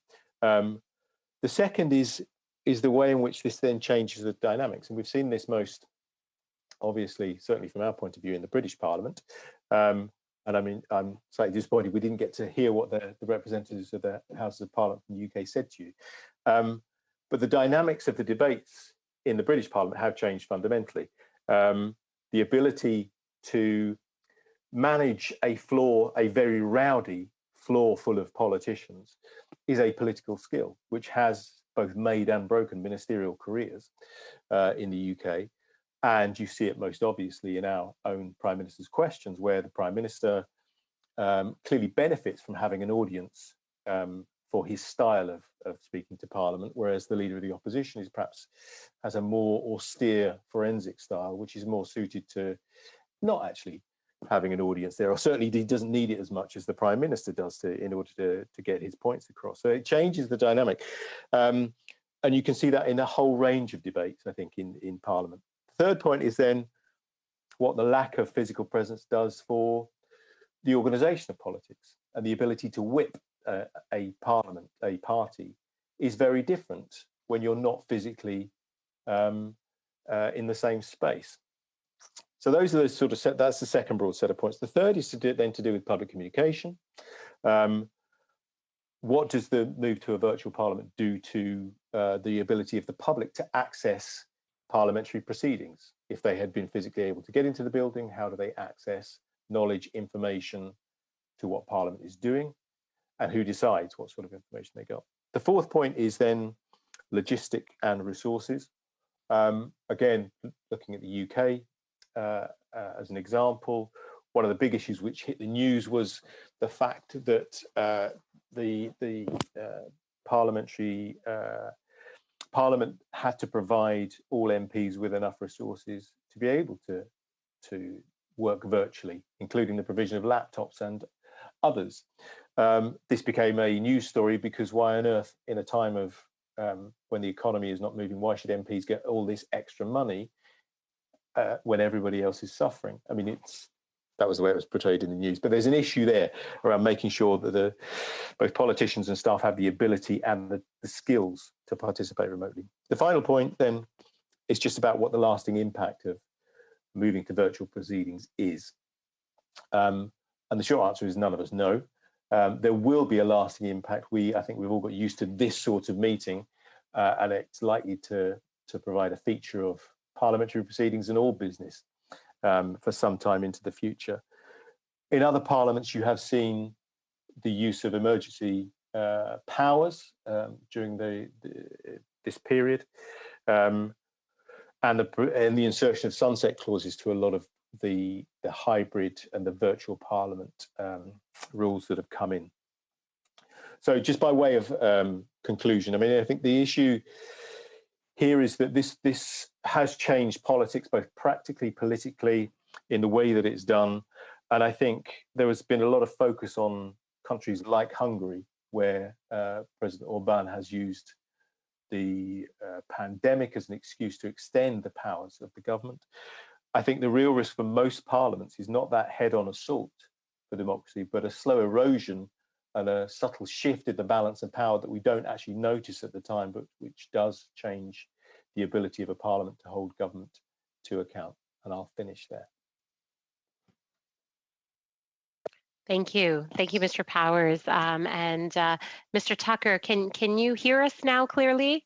We lost you for a minute there, or actually more than a minute there. So I'm really sorry about that. Yeah.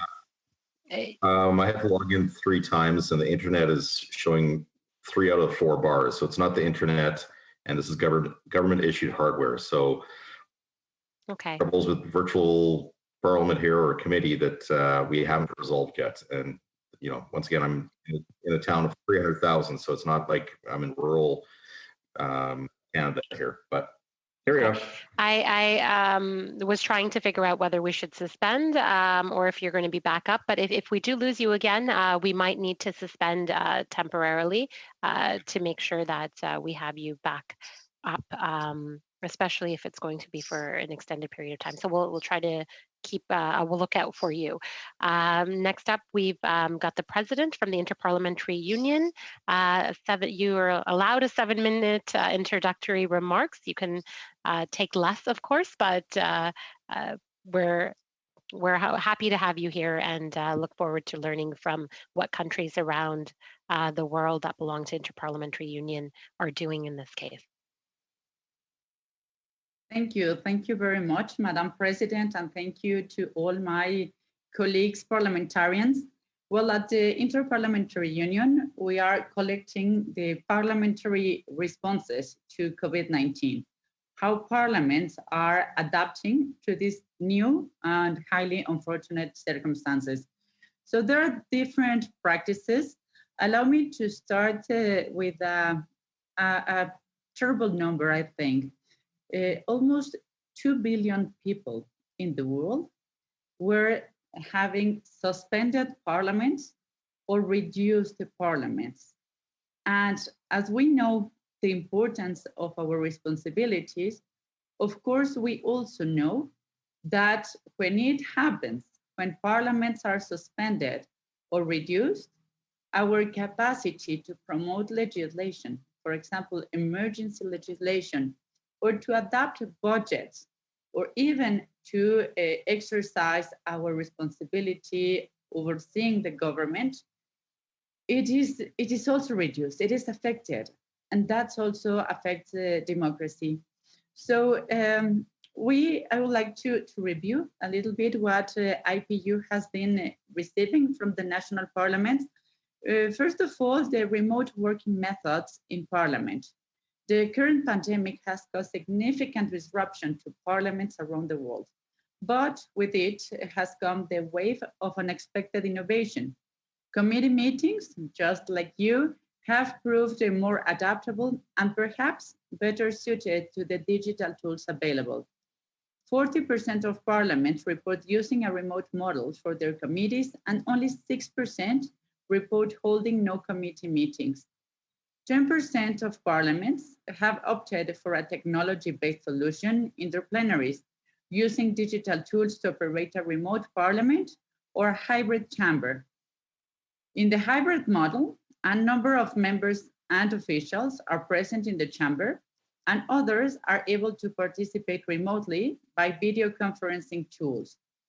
20% of parliaments had held no meetings of their plenary. 2/5 were holding face-to-face plenary, but with reduced numbers and special conditions applying. I would like to recall what Greg was saying.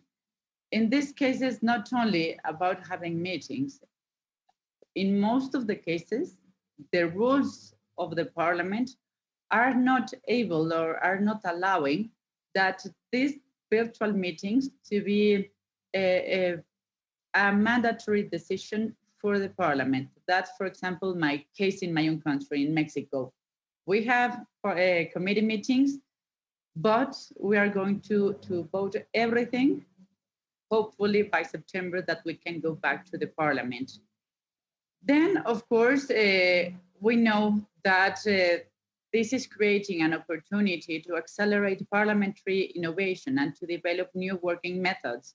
And surely we are going to need to adapt our rules as soon as possible. And that, I think, will happen in all the world. In terms of procedure, before parliaments can operate in a remote or hybrid manner, they must identify, as I was explaining, the legal and procedural barriers to doing so. It has proven to be the case that many parliamentary systems have been legally or procedurally defined in such a way that it is either explicit or implicit that they must meet in person and that decisions are ratified by a vote of those members' parliament. For example, we have a quorum rule for most of our parliaments or even for parliamentary organizations. Many parliaments have reviewed their legislative framework and brought forward amendments. There are Spain, Brazil, Finland, and Latvia are such examples. The UK House of Commons and New Zealand House of Representatives have formally amended parliamentary standing orders to allow for remote sittings. There's also the issues of availability of staff and members. Of course, if we are asking people for social distancing and for home working, this applies to the secretariat, to the staff, to the people that are helping us in our own parliaments. So this is also translated to the national parliaments. For example, we have some cases, the European Parliament expects its IT team to be working remotely until at least September. So remote working requires secure access to the systems used in Parliament. And it is clear that parliaments have invested in remote access and cloud-based solutions prior to the pandemic are at an advantage here. Another case is the Parliament of the Maldives as an excellent example on how prior investment in strategic planning and IT has made it easier for them to respond to the current circumstances. We also have different working modalities. Greg was mentioning some of them, so I will go really fast. When a parliament operates virtually, not only the formal procedure, but also the practical process change. Members need to have access to a sufficiently reliable, and we are experiencing that, and high-speed internet connection. And that can be very difficult in remote or rural areas. For example, for the Interparliamentary Union, when we are trying to convene a long or important big meeting of the IPU, there's also a need to adapt to the different time zones. So that's not easy, and we need also to be open to adapt to these circumstances. We have, for example, Angola that has used regional public buildings where an MP can attend if their home-based connection is not sufficient. So we have, again, different examples. When it comes to technology, there are two clear favorites in terms of video conferencing. Zoom and Microsoft Teams are the two solutions being chosen by most of parliaments for plenaries, committees, and internal meetings. Other options include Cisco WebEx, Google, Jitsi, and Kudu, which is particularly suited in multilingual parliaments. So there are, again, a lot of different experiences. We also mentioned the physical distancing in Parliament. We have a lot of different experience. Perhaps I can go further during the questions and answers. I think that we are also going to get very important lessons in a very positive way of this highly unfortunate situation.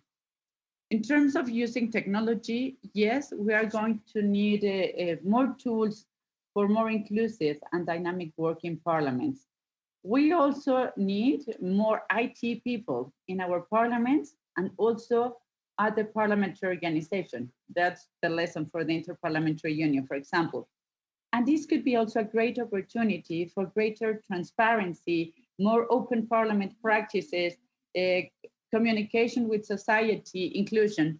So perhaps I am an optimistic here, but I believe that at the end, parliaments are going to need these very positive lessons in order even to survive with society. We are facing very important criticism from our constituencies, and these kind of tools, I am sure, are going to become very popular tools to get closer to our constituencies. Thank you very much again, Madam President. Thank you so much. Mr. Richards, for 6 minutes, please. Good, thank you. Let me start with you, Mr. Power, I believe it is. You wrote a blog post, I guess, back in April, where, and I'll quote, you said that, quote, the COVID-19 crisis has been seized upon by several governments to extend their reach and sideline Parliament, end quote. I'm wondering if that's something that remains a concern to you and something that you've seen problems with. Maybe you could elaborate on it a bit. Yes, thank you for the question. I mean, there were two. I think there were two main examples which were in my mind at the time. The one was Hungary and the other was Serbia. And in Hungary, Viktor Orban essentially declared state of emergency powers quite quickly. I mean,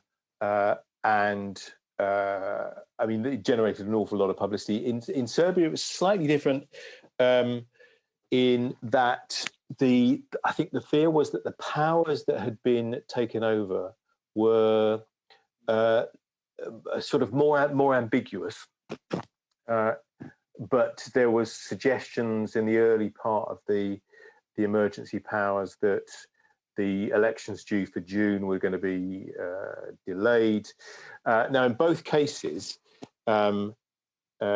they have sort of worked out in slightly different ways. And in Hungary, we are now being told that those powers, that state of emergency is going to stop, I think, in about a week's time, 2 weeks' time, something like that.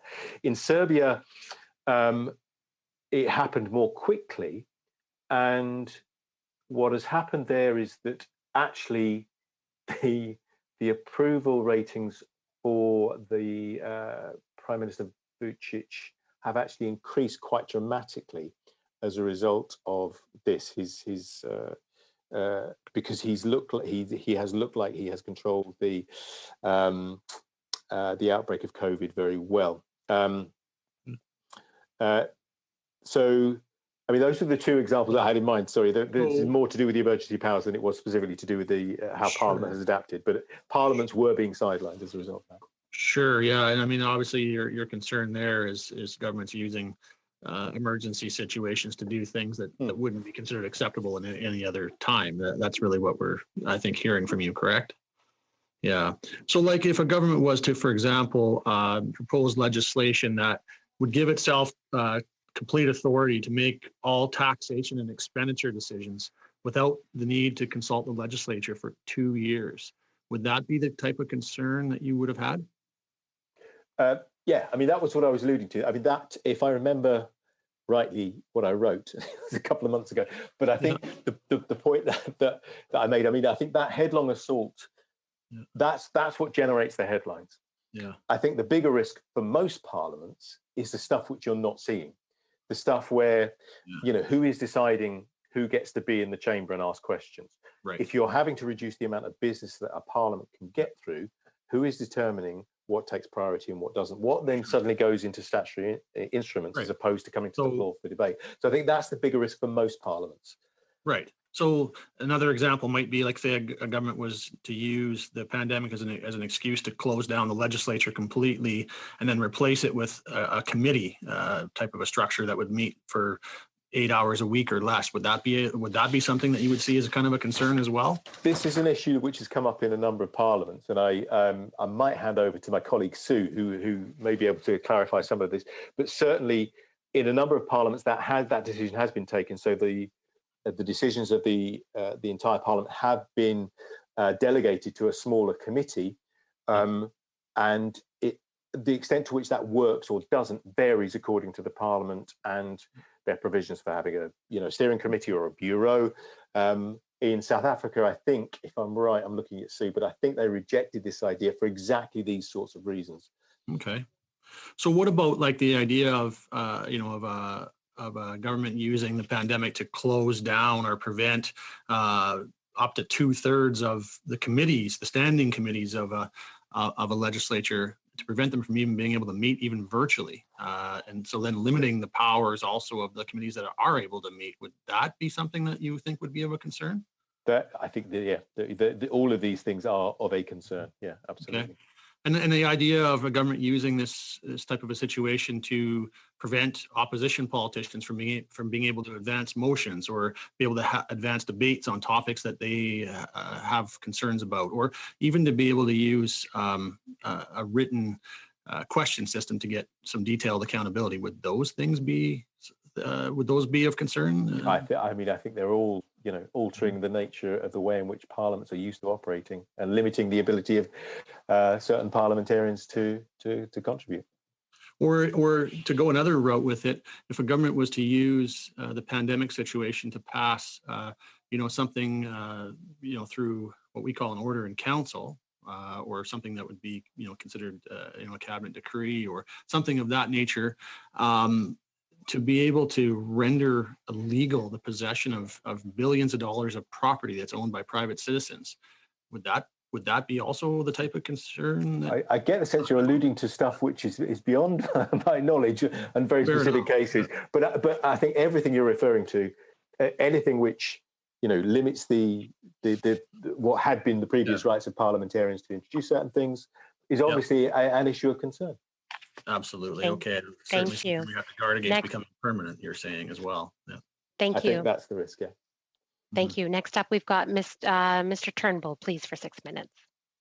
Thank you, Madam Chair. Thanks to the witnesses or panelists for being here today. Really great to hear from you, Ms. Cuevas. I'm going to ask you some questions. Our committee is tasked with really looking at how to do remote and virtual voting, and I think we all recognize that many members, due to travel restrictions, can't fully exercise their rights and privileges as members of parliament right now due to this pandemic. And we want to get on with business and participate fully in the legislative process, and we're not able to do so. As you mentioned, many other parliaments were suspended. I think you said 2 billion people. Can you give us some examples how other parliaments have conquered this, and what remote or voting solutions they've considered and or implemented? I know it's a big question. Thank you. Thank you very much. Well, there are different examples, very, very different, a huge variety. And if you allow me, I would like to link your question, Mr. Turnbull, to the previous discussion. This pandemic is forcing all of us to improve technologies, connectivity, and also our rules and practices. We have some successful examples. For example, the parliament, more concretely the Senate of Paraguay, has been able to conduct their plenaries virtually. I think they are using Zoom. I am not absolutely sure, but they are conducting their plenaries. For example, just a couple of, I think it was, I'm so sorry, I'm not sure on which day I am living now, but I think it was yesterday that, and seeing your faces, I think I am not the only one, but just yesterday they changed their directive board and elected a new president of the Senate completely virtually. So there are some parliaments that are having very good examples. Some others, but I am not a strong advocate of those practices, are selecting some members from each party and to make like a mini plenary. I don't like that kind of practices, because I believe that independent voices are being left aside. So if the head of the party or the speaker are entitled to choose those members, they are going to select the most loyal. So I don't like that, because I do believe that each voice is important. Some other countries are using very interesting measures only by cleaning everything and the basic recommendations that we are hearing. For example, when it comes to physical distancing in parliament, Some parliaments are meeting either with physical distancing or virtually or a mix of both. For example, this includes Argentina, Brazil, Bhutan, Croatia, France, and New Zealand, among others. As virtual meetings become the new normal, there are several other parliaments who are meeting in person as well while applying social distancing and sanitation guidelines.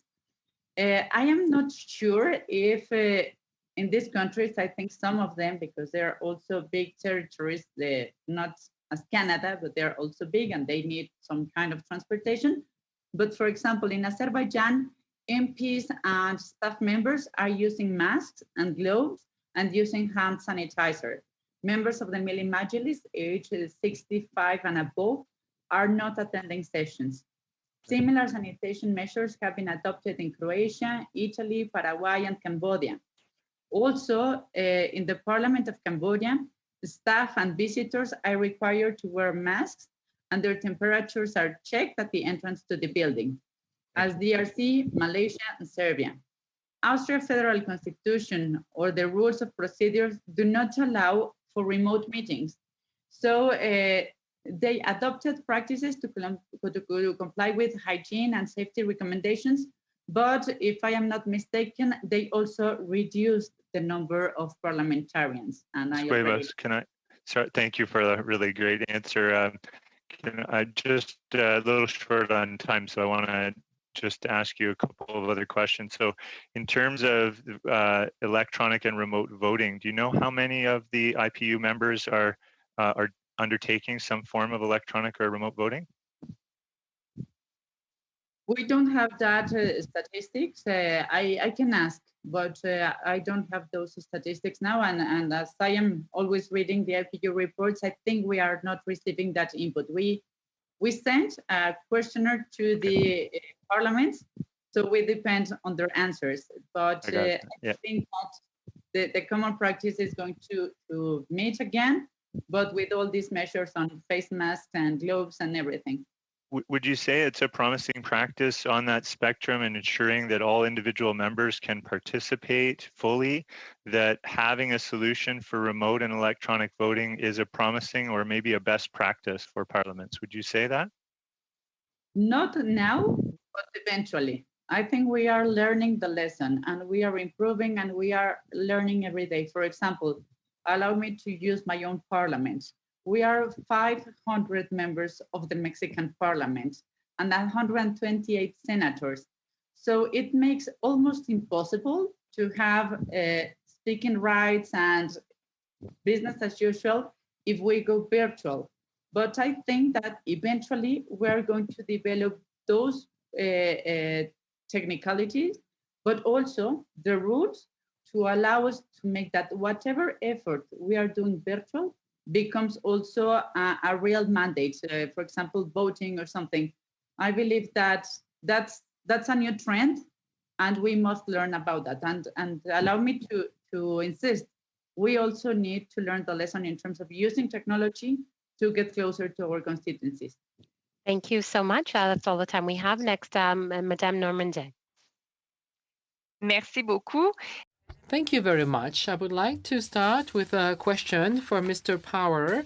But first of all, I'd like also to remind ourselves, we all agree as MPs that we would prefer a situation where there'd be no pandemic, and we would all love to have the 338 MPs with a regular way of doing business. But right now, it's not possible. If we start as, the starting point that we cannot do as if the pandemic was not there, well then, with the pandemic, of course, there is a risk that we might have been doing less than usual, that we don't use the legislative agenda as often as we use, and maybe we ask fewer questions to the government. But I would like to know, is it because of a hybrid form of parliament, or is it the government who is using the pandemic as an excuse?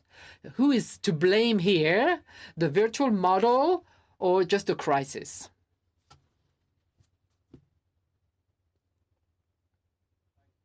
What I might do is ask Sue, my colleague, to come in on part of this as well, if that's okay. My sense is that it is quite simply a product of the fact that you cannot get through as much business. The sittings have been shortened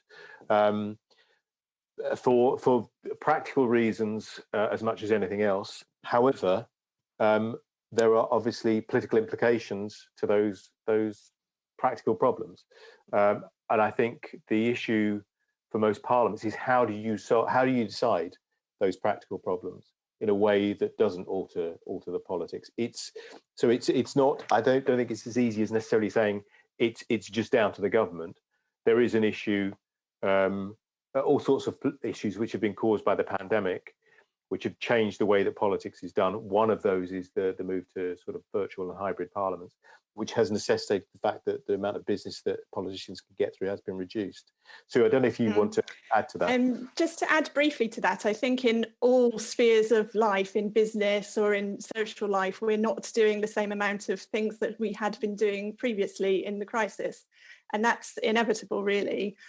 What we found when we were looking at the different parliamentary responses was that initially most parliaments did have a scaled down version of what it was they were doing before. So they did start off perhaps not with the mechanism to vote, just sitting on fewer days or fewer members. The decision of how you scale that down is a political decision in the end. What is the most important thing to keep out of the various things that parliaments do? And I think we need to not forget as well that members are very busy in their constituencies at the moment, and there is a big demand there. So how much time do you require them to be attending meetings virtually or physically compared to that? But as the crisis has gone on, more and more services are being added back in. And I think that's why a lot of parliaments are now coming to this online voting as a big issue, because you can only have a parliament that doesn't vote for a certain amount of time before you really need to have that ability. Okay. Mais si je peux me permettre. Thank you very much. Maybe I'd like to go even further. For instance, the fact that right now we do not have what we call opposition day. We cannot discuss bills. We cannot table motions. Would it be unfair to say that the setting up of a virtual parliament, rather saying that it is the fault of the government that is using the crisis as an excuse? Because the question that we're asking ourselves here is how can we set up a virtual parliament and also virtual voting? And I'm afraid that we'll try to really kill the idea of a virtual vote with the wrong excuse. So I'd like to hear you on that. I'll again ask Sue to sort of answer the second half of this question. Hopefully we won't take up too much time, but I think this was the blog that was mentioned earlier, which I did, which has characterised an awful lot of our work internationally and my previous role in the British government and the British Parliament, is that it's very rare that a government will make life more difficult for itself. If my experience of being in the British government and in this odd position of being an advisor to the leader of the House of Commons, so simultaneously that minister being in the cabinet, but also being the minister for Parliament, but also being Parliament's representative in government and with a desire to reform Parliament, the challenge is that governments, if there is an opportunity to make its life easier, governments generally take it. Now, this is not necessarily a deliberate attempt to undermine Parliament, but if the opportunity is there, if you have to reduce business anyway, well, let's get rid of this bit. And it doesn't look like an opposition day doesn't look like a priority during the middle of the pandemic anyway. So I think that's the challenge. Sorry, I just have a few seconds. Wouldn't be really right now be a great opportunity to see rules and regulations for the future, a hybrid and virtual parliament that will give us a very good check and balance to seize this opportunity right now to make sure that in the future the government will not abuse of the powers. I think somebody once said, never let a good crisis go to waste. And I think a lot of innovations and experimentations that previously people would have said are too difficult or impossible, it has been proven that suddenly actually they're not that difficult and they can be done. So I do think that will change the attitudes of people in the future. But how that happens in different parliaments is not really for me to say.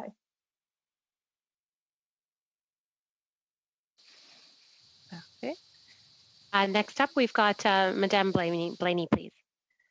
Well, thank you, all of you, for being here with us today. And I appreciate the thoughtfulness to the testimony. And I think all parliaments across this planet have to be very considered in their consideration of this process and what the outcomes could be long term. I know for myself, I'm from the western part of British Columbia, and there's aspects that I really miss about being in the House.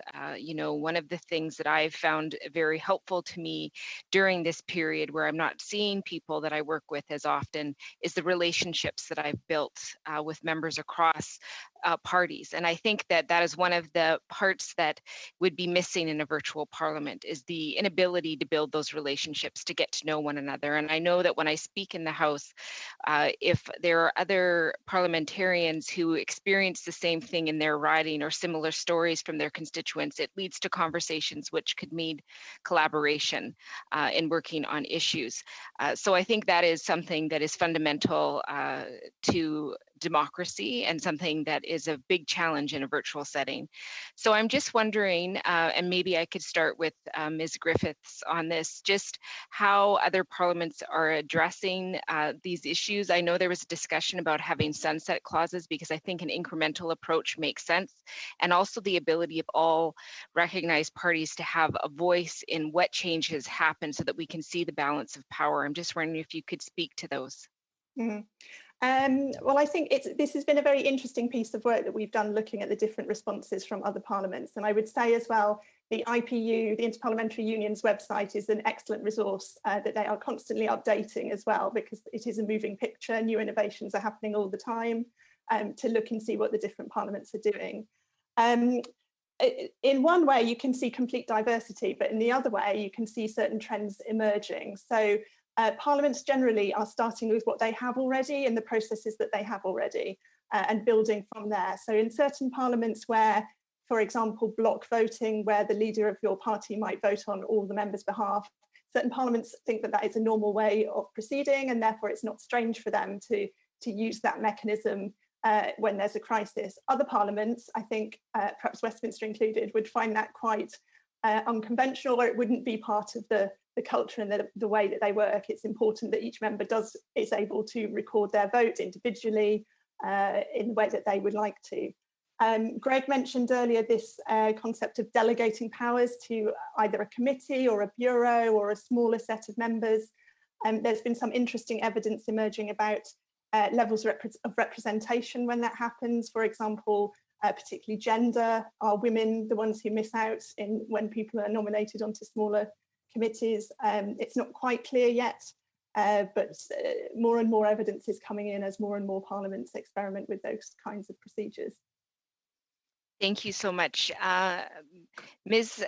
Cuevas, I'm just really curious. You're obviously doing amazing work watching what other parliaments are doing, and I think you're right. There's going to be a lot of innovation that comes out of this for further discussion.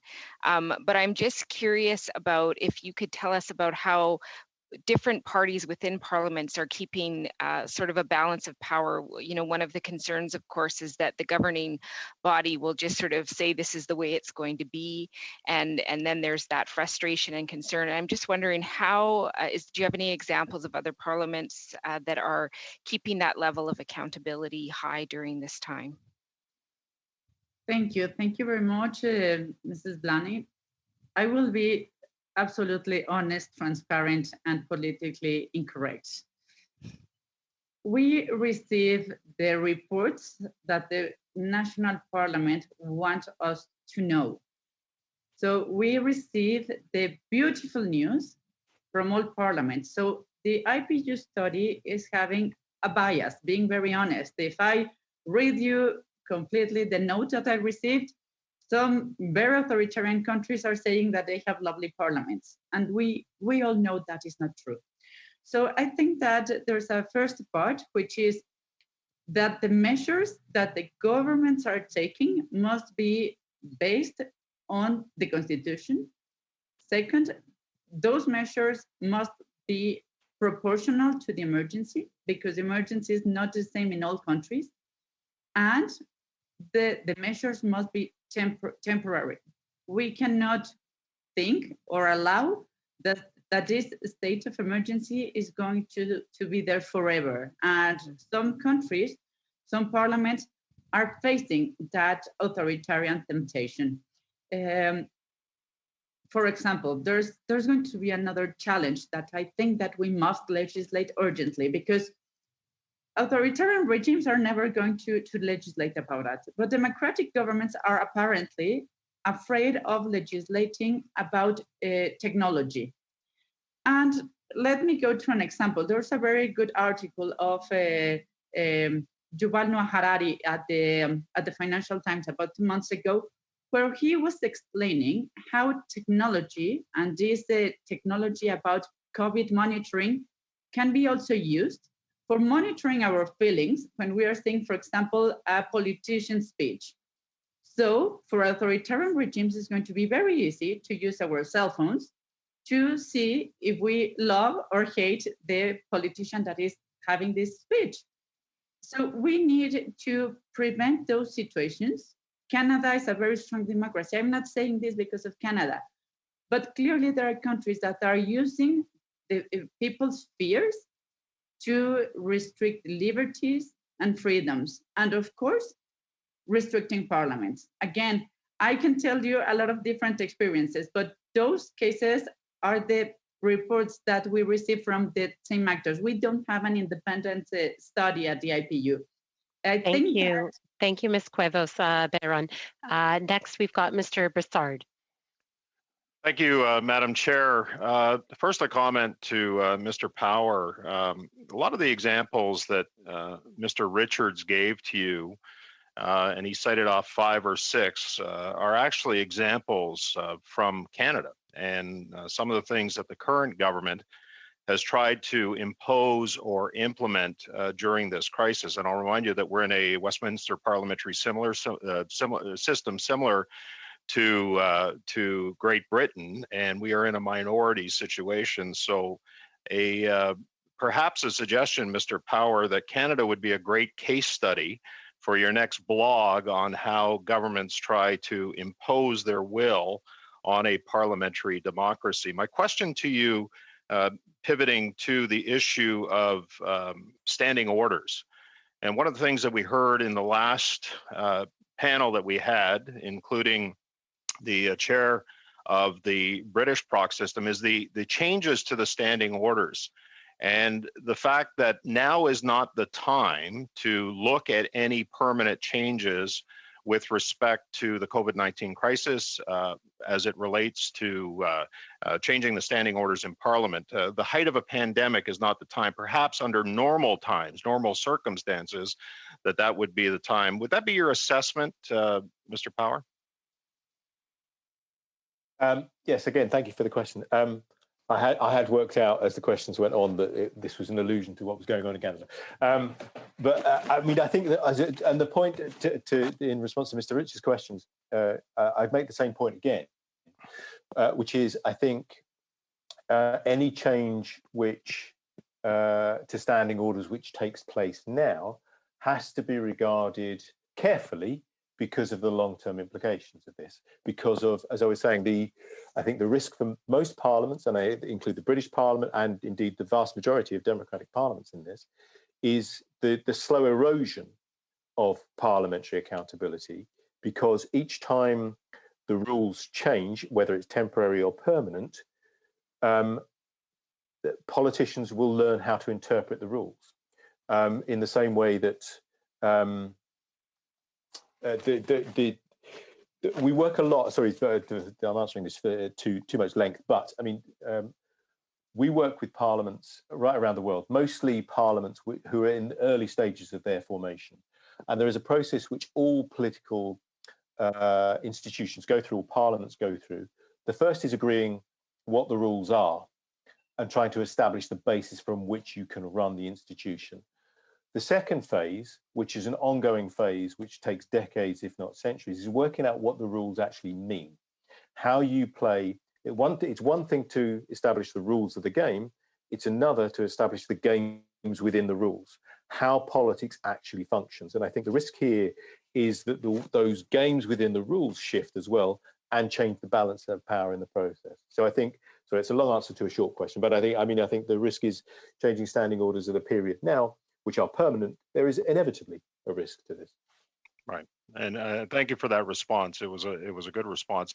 Ms. Cuevas, the IPU, does it have a particular definition or standard it uses to consider whether a parliament's remote participation and voting is a model to follow? Is there an actual standard to that the IPU follows?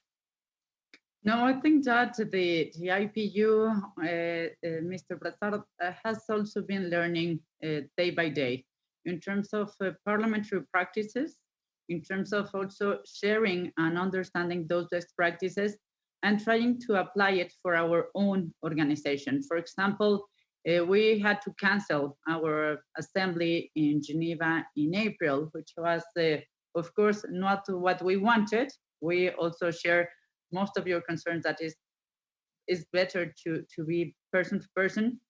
But I think that we also need to update our best practices in terms of how a parliament must be working in times of emergency. We cannot afford to have another 2 billion people living in suspended or reduced parliaments again. Right, and a follow-up question, and it relates more to bidirectional interpretation. One of the unique challenges, as you're understanding today here in Canada, is the issue of bidirectional interpretation, two official languages, English and French. How many other parliamentary examples can you cite, and have there been any difficulties with respect to that? Thank you. I don't have a note on that, but I know how they are working. For example, the European Parliament has a huge experience when it comes to interpretation services and the use of languages. Some other parliaments that are having more diversity, even more than Canada. I know Canada very well, but there are some other countries that are having this challenge. So, for example, when it comes to, now to my mind, some of the European parliaments are using that practice. Some of the Africans, let's remember that in Africa, in some countries, the tribal languages are also official. So some of them are using this practice.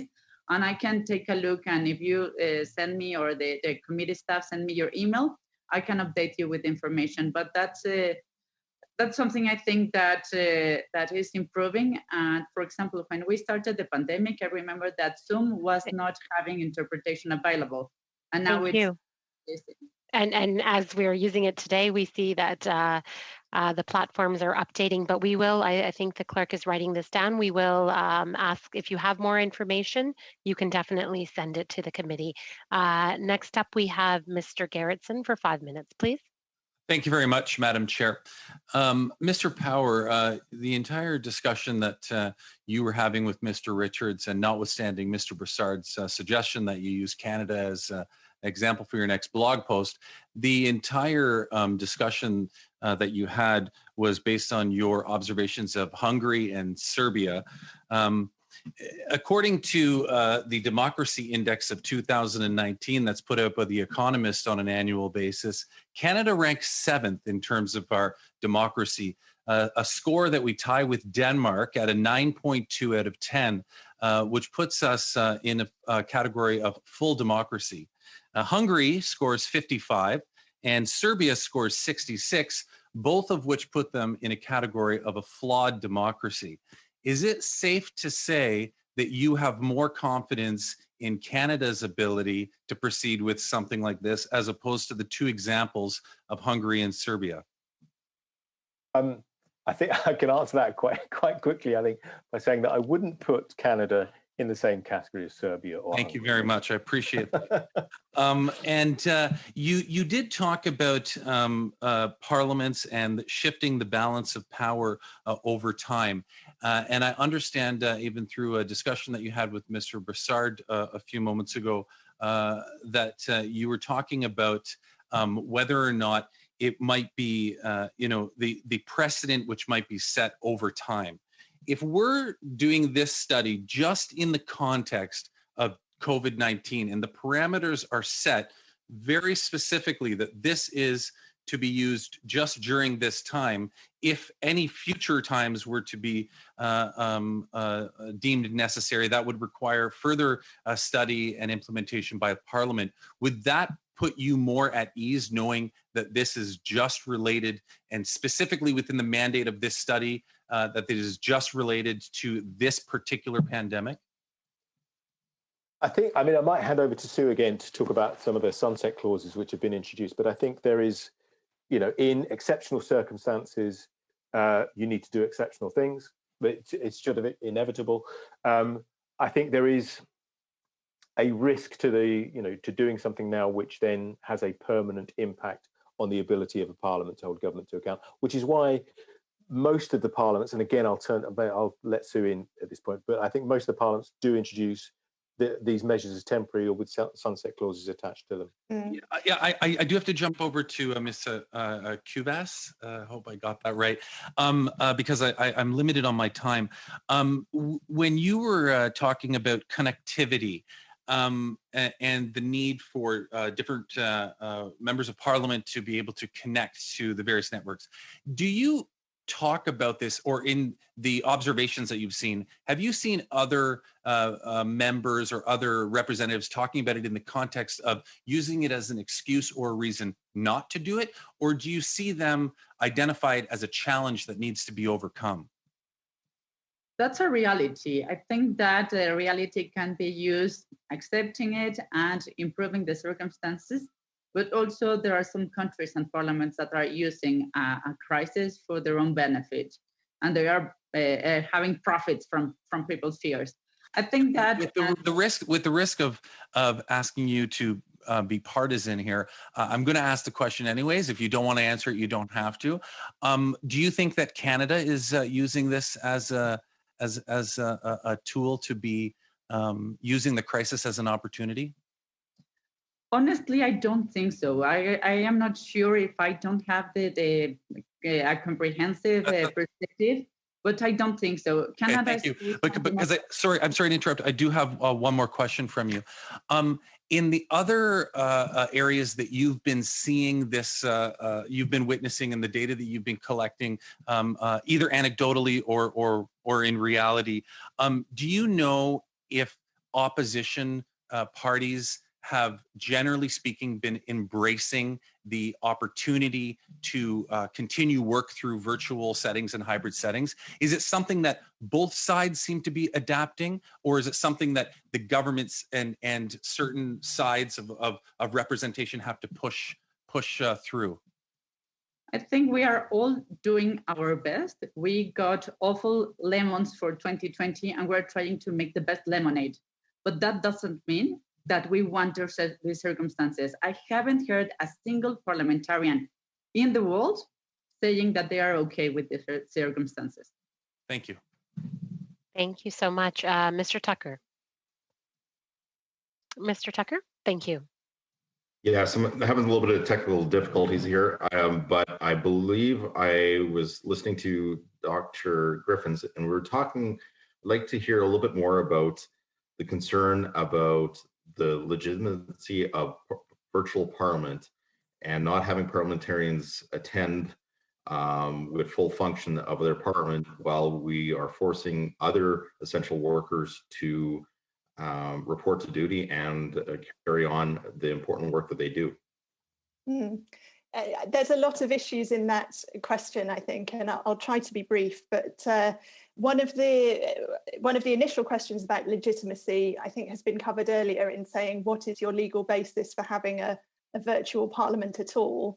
And that will vary from country to country, whether there needs to be some kind of resolution or legal change to enable that to happen. But once it does, I think a big concern in lots of parliaments has been that fair representation among different MPs should be achieved. So we're talking about if you have a hybrid system when certain people are there in person and others are there virtually, and I know this has been a big issue in the UK, which was covered in your earlier session, how do you ensure that both of those types of members can have an equal input, which in theory they should have if they are both full members of parliament? And then you come into, are you disproportionately disadvantaging certain sectors, older people, people with health conditions, because they are probably the ones who can't come in person. Your second part of your question about the kind of public image, if you like, of Parliament, it's gone different ways in different countries. So some countries have seen parliaments meeting virtually as a kind of public example of don't come into work. This is not what we should be doing now. We should be staying at home. We should be making sure that we're not leaving the house.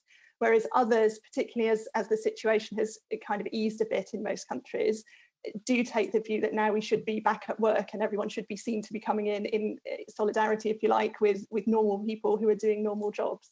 So I think it varies a lot depending on the context. And just, I'm not sure who would like to take this up, but in studies of other countries that have maybe unification issues or parts of the country that are feeling neglected or abused by other parts of the countries or other regions of that democracy, we're feeling that in Western Canada, where we feel that there's many people that feel out here that we're not getting the representation out in Ottawa because we're not there. We're not actually asking those tough questions or utilizing all the tools at our disposal. Is there any other countries that have issues with unification where there's remote locations that are maybe singled out to exploit those feelings of neglect? It's a very interesting question, and I'm sure there must be examples around the world. The only one that comes to me immediately is my own country in the UK, where there has been particular worries about Scottish MPs who physically cannot get to Westminster because there are not transport links, and some of them from remote islands. It's not the scale of distance that it is in Canada, and I'm sure in many other countries, but it does go back into the whole question of are you disadvantaging certain sectors more than others? Are there any other guests would like to talk about any other examples that they've witnessed out there that's similar to that? I'm afraid I can't really add much more to what Sue has said, because Scotland was the first thing that came into my head as well. I mean, I know that there are certain countries, I think part of the reason why South Africa rejected the idea of delegating the management of the business to a smaller committee was a reflection of some of the internal divisions within the country and the perhaps underrepresentation of certain parts of the country in that smaller committee. So, which is not a direct parallel, but I think those sorts of issues are going on in a number of different parliaments. But unfortunately, off the top of my head, I couldn't give you another specific example, I'm afraid. Good. Thank you very much. Thank you. We have Mr. Alghabra. Thank you very much, Madam Chair, and I do want to thank our witnesses for being here today. My comments and questions are to Mr. Power and Ms. Griffith. What we're having here in Canadian Parliament is an ongoing tension or a debate between one group of MPs who are saying we need to accommodate public health advice and make adjustments to how Parliament work, obviously on an interim basis just during this pandemic, because it's an exceptional circumstance, and another group of MPs who are saying, but if we make these short-term changes, is this going to make permanent changes? Is this going to affect how we do our work forever, and therefore resisting any type of short-term adjustments? I can tell you, as a member of Parliament from the governing party, I hear your calls that governments need to make sure that Parliament plays its role to hold government to account, and that Parliament plays an important role that holds government accountable. However, what would you say to MPs who are refusing the idea of introducing short-term measures to accommodate the pandemic that we have, so Parliament can function and ensure that MPs represent their constituents? I think Sue's leaving me to say that one. I'm afraid, unlike is Canada the same as Serbia and Hungary, I can't give you a quick answer to this question, in that I think it's just the nature of parliamentary politics. There are if you're in government, inevitably you see the pressures of governing and the need to get stuff done and get stuff done quickly, because if you do not, you will be held to account by the public for your failure to deal with these problems. If you're in the opposition, you will inevitably treat any changes to standing orders with suspicion, whether they are permanent or temporary, because of the sense of what you might lose by accident by giving away certain powers to the government. So I think there is inevitably a tension, and that's the nature of parliamentary democracy, which sounds like a very pat answer, and it's not a great answer. But if I can perhaps give one example, I mean, standing orders are only permanent until they're not, and once it's not written into tablets of stone that standing orders can never change. So I just think previous experience of completely different crisis, for example, the expenses crisis that we had a few years ago in Westminster, a lot of things were changed as a result of that crisis, and some of those I think perhaps were regretted afterwards, but others were not. So, short-term changes can be short-term, can be limited, but they will still stick in people's minds as a memory of a thing that happened that was good or bad or indifferent. So it will alter people's views of how Parliament should work, having had it work in a slightly different way for a while. Like both of you, I think, agree that both government and opposition MPs have a responsibility to addressing the pandemic that we have. Like, we can't, on the one hand, say we respect the pandemic, but at the same time ask for all not to change anything in how we do our role. I think it's quite striking that pretty much all of the parliaments we looked at have managed to keep functioning in one way or another during the pandemic. Even the ones who initially just went into a long recess or suspended for a while, pretty much all of them have decided to do something. So I think what we could say is doing nothing is not an option. Okay, well, I'm done, Madam Chair. Thank you. Thank you, Mr. Alghabra. Madame Normandin. Merci beaucoup. Thank you very much. I do have a few questions for Madame Cuevas-Baron. I'd like to know this. You spoke about several parliaments that stopped operating for some 2 billion constituents. Is there any type of similarity with respect to the types of parliaments? So virtual parliaments versus in a good democracy and another democracy where there is no recourse to a virtual parliament? I don't see a correlation between authoritarian regimes and having or not virtual meetings. I will give a few examples. The Spaniard parliament stopped working completely with a huge complaint from the opposition parties. In my own country, the parliament and the Senate also stopped working a long time ago, about 3 months ago.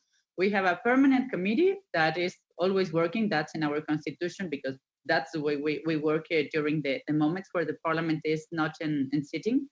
But that's a different case. Or, for example, we can go to a couple of weeks ago, the Parliament of China was having a complete plenary sitting.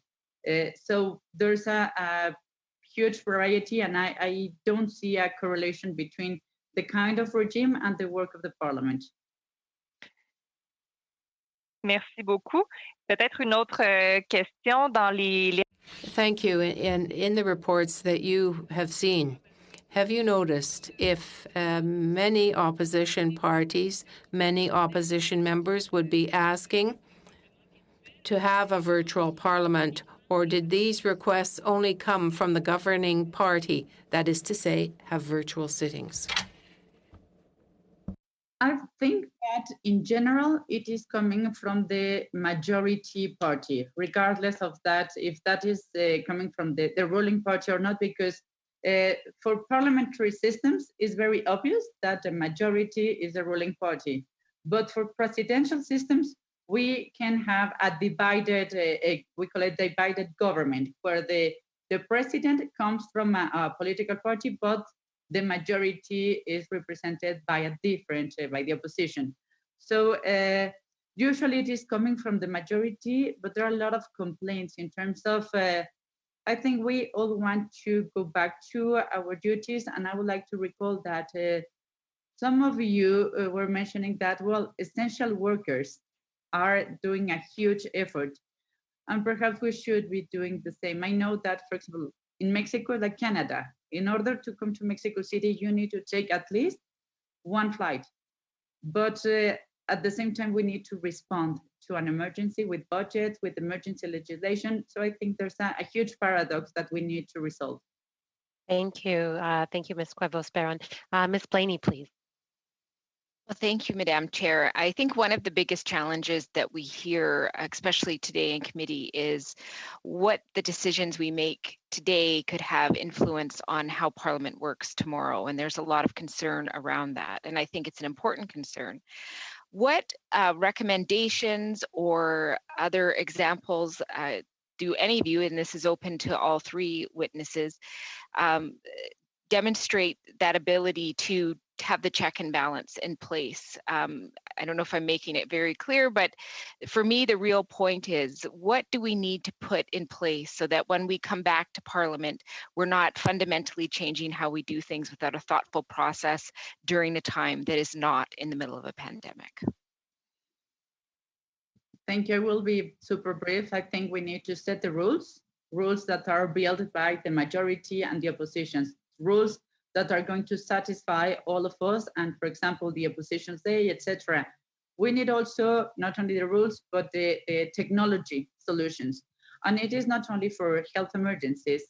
What happens for other emergencies? We're about to face an economic emergency, and I really hope that parliaments are going to be prepared for responding to this crisis in terms of jobs and salaries. And we are starting an economic crisis, and regardless of technology, parliaments must be there. We need to be prepared. Yeah, I would add sunset clauses or temporary standing orders that lapse unless they're renewed. All of those kinds of things can provide a safeguard. I'm sure that after the crisis, there will be a number of reviews in different ways of different aspects of the experience. And I think that particularly parliamentary committees like this one will probably play a very crucial role in that, and in actually taking a measured view of what happened, and if there are things that worked better or that wouldn't be appropriate to carry on or should be preserved for crisis situations. I think that's very appropriate for the role of a parliamentary committee. Thank you.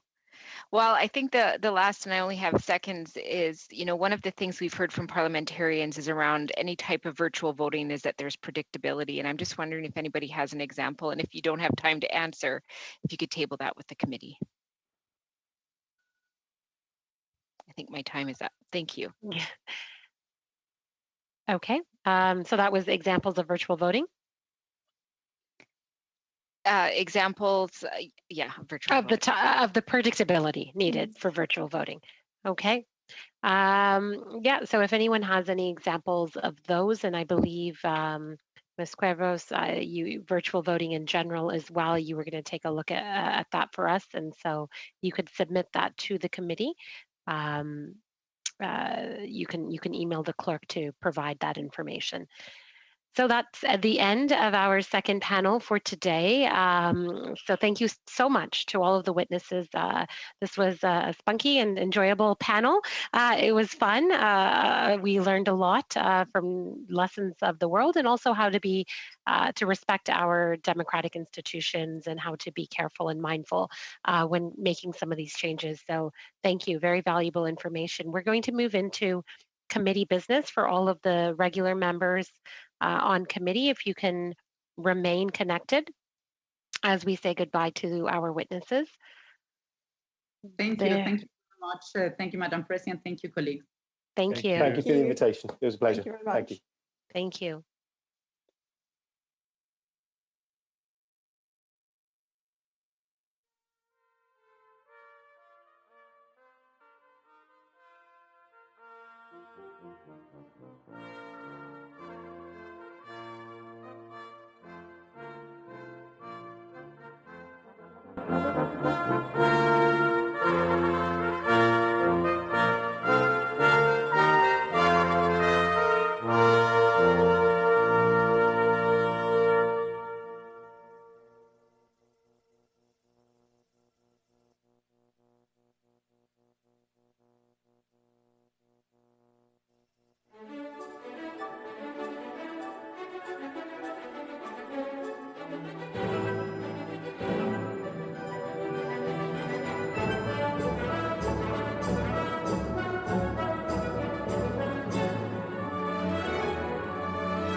Perhaps do ask them for an update as you had indicated, but then also take that testimony that we had in the previous study and adopt it into this one so that we can use it in terms of setting the necessary requirements for the technology as it relates to the standing orders. And I think that would suffice in terms of what we require.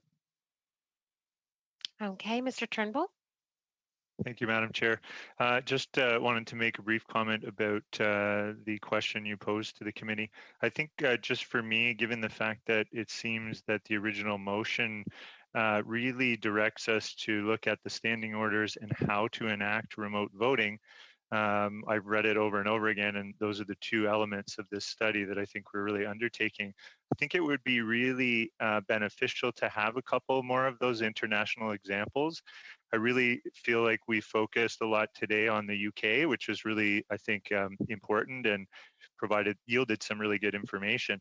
But it would be great to have a couple more examples specific to international parliaments that have, or national parliaments, sorry, international examples I meant to say, that are implementing some form of remote or electronic voting.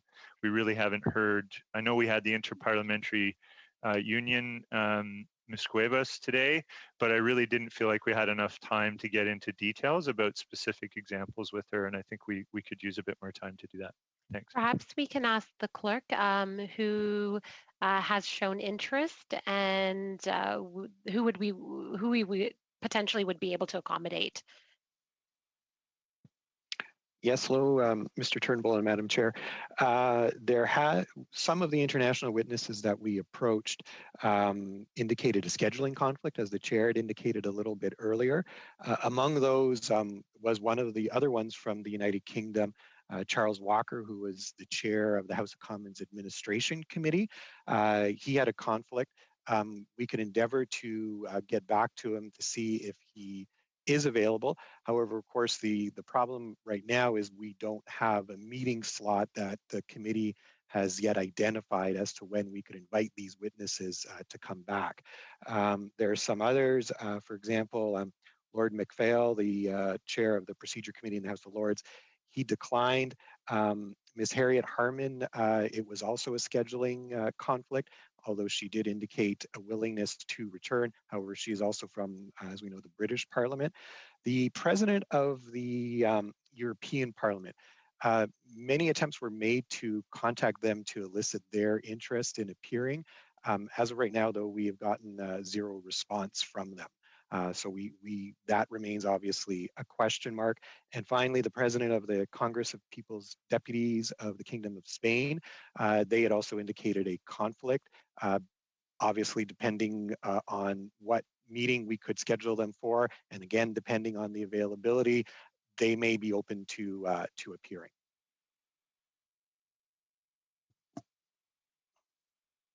That doesn't give us a whole lot of, other than I guess the EU Parliament, they haven't responded, so we don't really know if they're interested. So other than the UK, all we have is Spain that has been interested. So that's one other perspective. I think from the UK, we've gotten I don't know what you think, but most of our panelists today were from the UK, and we've gotten quite a lot of understanding from that area, and others would be interesting, but we can check back with Spain if we do want to have another meeting for witnesses set up. Maybe me and the clerk can try to schedule a time for Friday if it's possible. Mr. Richards, you have your hand up to provide feedback on this. Sure, I do. I guess I'm still trying to understand what the rush is. Obviously there's been an indication here that there are witnesses that can't be slotted in, and it sounds to me like it's mostly just because we're trying to rush this. Parliament isn't scheduled to sit again until mid-September, whatever the date is. I'm not certain I understand, and there's obviously going to be a huge potential change in where things are at by that point. I'm just struggling to understand the rush here based on that, and if there's time needed to study this further, and why wouldn't we do that, or why wouldn't we have the ability to have the knowledge of what sort of happens over the courses of the next little while as well, as provinces are starting to relaunch and things like that.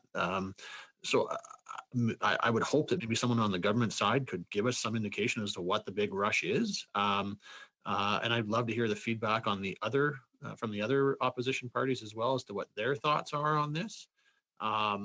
We could simply produce, I know there is a requirement to report back by the 23rd of June, I believe it is. There's nothing that would prevent us from writing a report today that simply says we think that this should be given more time.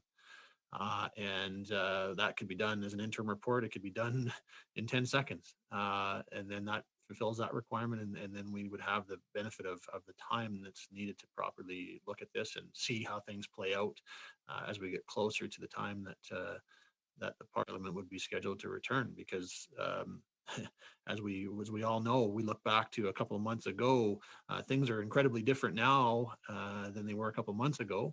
And when we were in the middle of March, things were incredibly different than they had been a couple of weeks prior to that they can change quite considerably over the next few months as well. So I'm just struggling to understand what the rush is and why we don't look at doing that, and then we have the time to properly study and hear from those we need to hear from. So we'd love to hear the comments from government members as to why the rush, and would love to hear some thoughts from the other opposition parties on what they think on this point.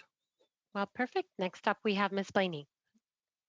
Well, thank you. I guess one of the questions that I do have is just around the extra dates. Maybe I missed that. I'm sorry, I was pulled away from my desk a few moments ago, but we did discuss having a few extra dates to do some of this work. I agree that, you know, I want to get as much work done. I don't know about the rest of you, but I'm certainly being invited out to a lot more constituency events. Things are changing here in BC, and some of them are virtual, but some of them are in person, although there's a lot of amazing work being done by community organizations around appropriate distancing and whatnot. So I want to make sure I have all the time I can have for my constituents during this very important time in our country.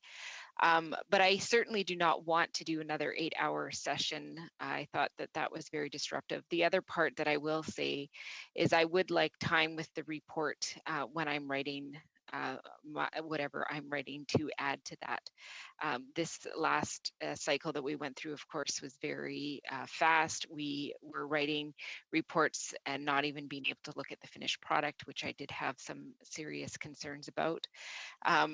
So I think we need to continue this, but for me, I guess that's one of the questions is, do we have the space for those extra meeting times? I know that the House will be shutting down between the 24th of June till the 3rd of July to do some important technological work that they have to put in place. So I think that's something we need to be mindful. But I think the other part is I appreciate what Mr. Richards is saying about the not rushing, but what I'm not getting clarity from him on is how long are you thinking this study should go? Is there any guidance to that? I mean, it's sort of wide open. You know, one of the things that I'm definitely looking forward to watching is what happens in the BC legislature when it starts to open towards the end of the month. I think that, you know, it might behoove us to have a recommendation that encourages us to come back maybe right before Parliament starts again to look at the work that has been done and review it with our committee. But I don't know that we should be going through the whole summer doing this study. So I would like some clarity on those two issues. Thank you. Good. No, fair questions and good questions. Next, Mr. Turnbull. I just wanted to share some thoughts related to this. I don't think there's a rush. I think the intention is maybe not to delay. I know that members on this committee have expressed concerns about wanting to test and demonstrate and adequately develop a solution very carefully and cautiously and incrementally, and that's part of the motion. I think in order to implement this committee sticks to its original timelines. That leaves July and August for the House administration to actually work out kinks in a system and actually take all of the feedback, the rounds of feedback that would be necessary in order to have a gradual implementation of an electronic voting solution. So to my mind, that just seems smart given the fact that I think there's going to be a push to move forward with a legislative agenda in September. And in my mind, that makes a lot of sense, given the fact that parliaments generally take a little bit of a hiatus in the summertime, even though, of course, we're all still dealing with an unprecedented amount of constituency work at this time. Thank you. Thank you. Mr. Alghabra. Thank you, Madam Chair. And I do want to say that I am sympathetic to what Ms. Blaney had said. And I think let me say that I think we should do in good faith, try to meet the deadline. If we realize and if we notice we need an extra week or two because the report writing or witnesses that couldn't accommodate our schedule, we can discuss this. My concern with what Mr. Richards is proposing is exactly what Ms. Blaney has mentioned. I don't know what he's suggesting the timeline would be. We like what Mr. Turnbull has said. I think the House, first of all, mandated us. It was a passed motion by the House to meet the deadline. Secondly, I think the administration wants to hear from us so they can start preparing the technical infrastructure for what direction we take. And from my point of view, I don't know. I mean, if the Conservatives are hoping that maybe by September, when the House resumes, we won't need any of this. We'll go back to normal. And why risk putting some recommendations if they're not going to be implemented? And I wouldn't love nothing better than that. I would love to know that by September, we're going to go back to normal and we don't need any of these restrictions. However, we would be irresponsible if we did not prepare a plan in case that's not the case. If that does not happen, if the House of Commons still cannot fully function with 338 MPs on site by September, what is the House going to do? Especially, and I agree with the Conservatives, we want the House of Commons to be fully functional. So we need to give the administration the tools and the advice they're asking us to do so they can prepare the work for that. And if September comes along and the public health lifts their advice and say no more restrictions because COVID is under control, then we don't need to use any of these measures and we don't need to pass any of those tools. But it's important that we do our homework and we do our due diligence and we are thoughtful and responsible in doing so. Thank you. Thank you, Mr. Alghabra. Mr. Gerritsen. Thank you, Madam Chair. Mr. Turnbull and Mr. Alghabra said a lot of what I was going to say. The only other thing that I'd add is that Mr. Richards said that he'd like to hear from the government members and the opposition members as to what they thought about all of this. The government members do not come from a government that has a majority in Parliament. For some reason, it's only the Conservatives that haven't figured out how to play nice with other parties, in my opinion. What we need to do, or what's important to recognize, is that a motion was brought forward to the House, and it passed with government members and 2 opposition party members. So in terms of the only party that voted against it was the Conservatives. So all parties have agreed to this deadline of June 23rd. And I would agree with what Mr. Alghabra said. We need to try to meet that. And then if we just don't have enough time, then we can indicate that in our report that we need a couple more weeks. But, I think that we aim for it. And if we don't make it, then we deal with that at that time. I don't think that there's a rush. I just, would like to get through this just as much as everybody else would. Thank you. Ms. Pettipat-Taylor. Very briefly, Madam Chair, most of all the comments have been said. I can appreciate that Mr. Richards certainly doesn't want to rush through this study, and I don't think anyone does. But I'm just going to use my example here in New Brunswick. I really hope, as well as most of you, that in September, we can all meet back in Ottawa, because I certainly miss seeing all of you personally. But I'm looking at New Brunswick right now, and 2 weeks ago, the House started physically sitting in the province of New Brunswick for a few days. And because we had a provincial outbreak, they've all been sent back home, and now they're kind of struggling to see what the plan is going to be. So I think, just to be safe and to be responsible, we need to make sure that we do have a plan in place, and that's what this study is all about. Let's hope that we don't have to use that plan, but let's be leaders in making sure that all of our I's are dotted and our T's are crossed, and whatever infrastructure that is going to be needed is in place. I have to say, at this point in time with our study, I feel like we've gotten a lot of really good information as to how to proceed, and I'm even struggling a bit sometimes with questions because I feel that we're hearing the same feedback over and over again.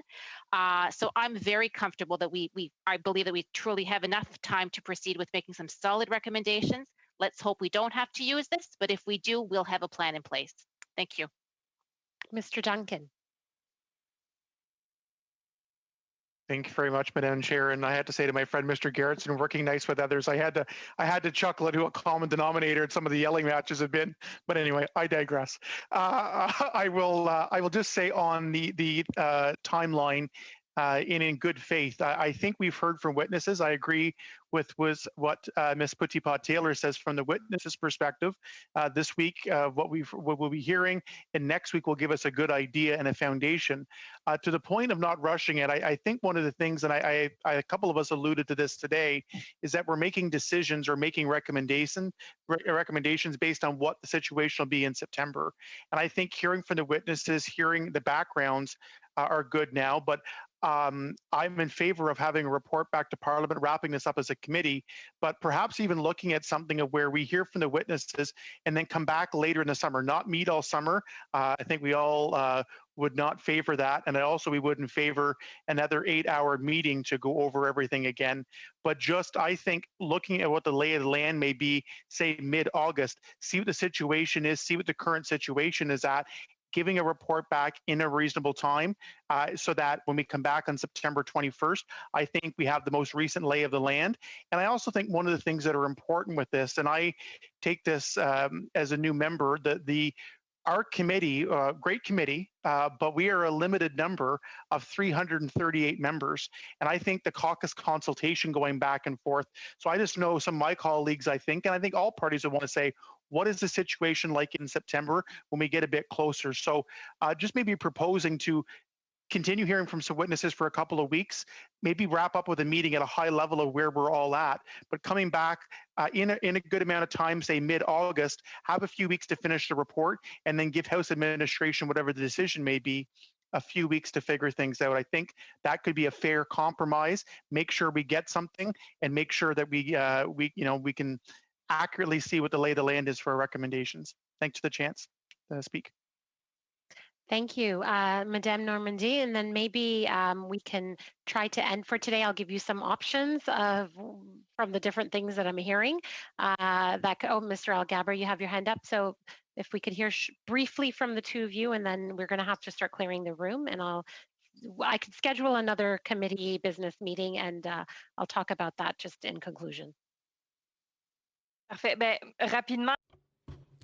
Very quickly, I think we need to find a balance between the time we have to draft the report and the time that the House will need to establish recommendations. The way we're seeing this, well, we still have witnesses scheduled for Thursday.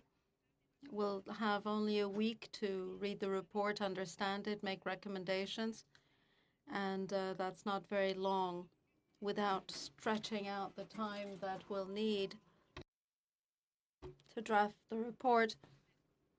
I think we can already see that we'll need to go longer than June 23rd, and that will give us the time to set aside that time in our agendas for drafting. So I don't think it'll take until August, but I do believe that 1 week to draft the report, because that's about all the time we'll have, is not a lot of time.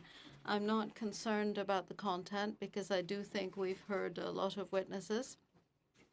But last time it took the equivalent of 3 meetings plus the drafting one. So I think we may end up with the same problem.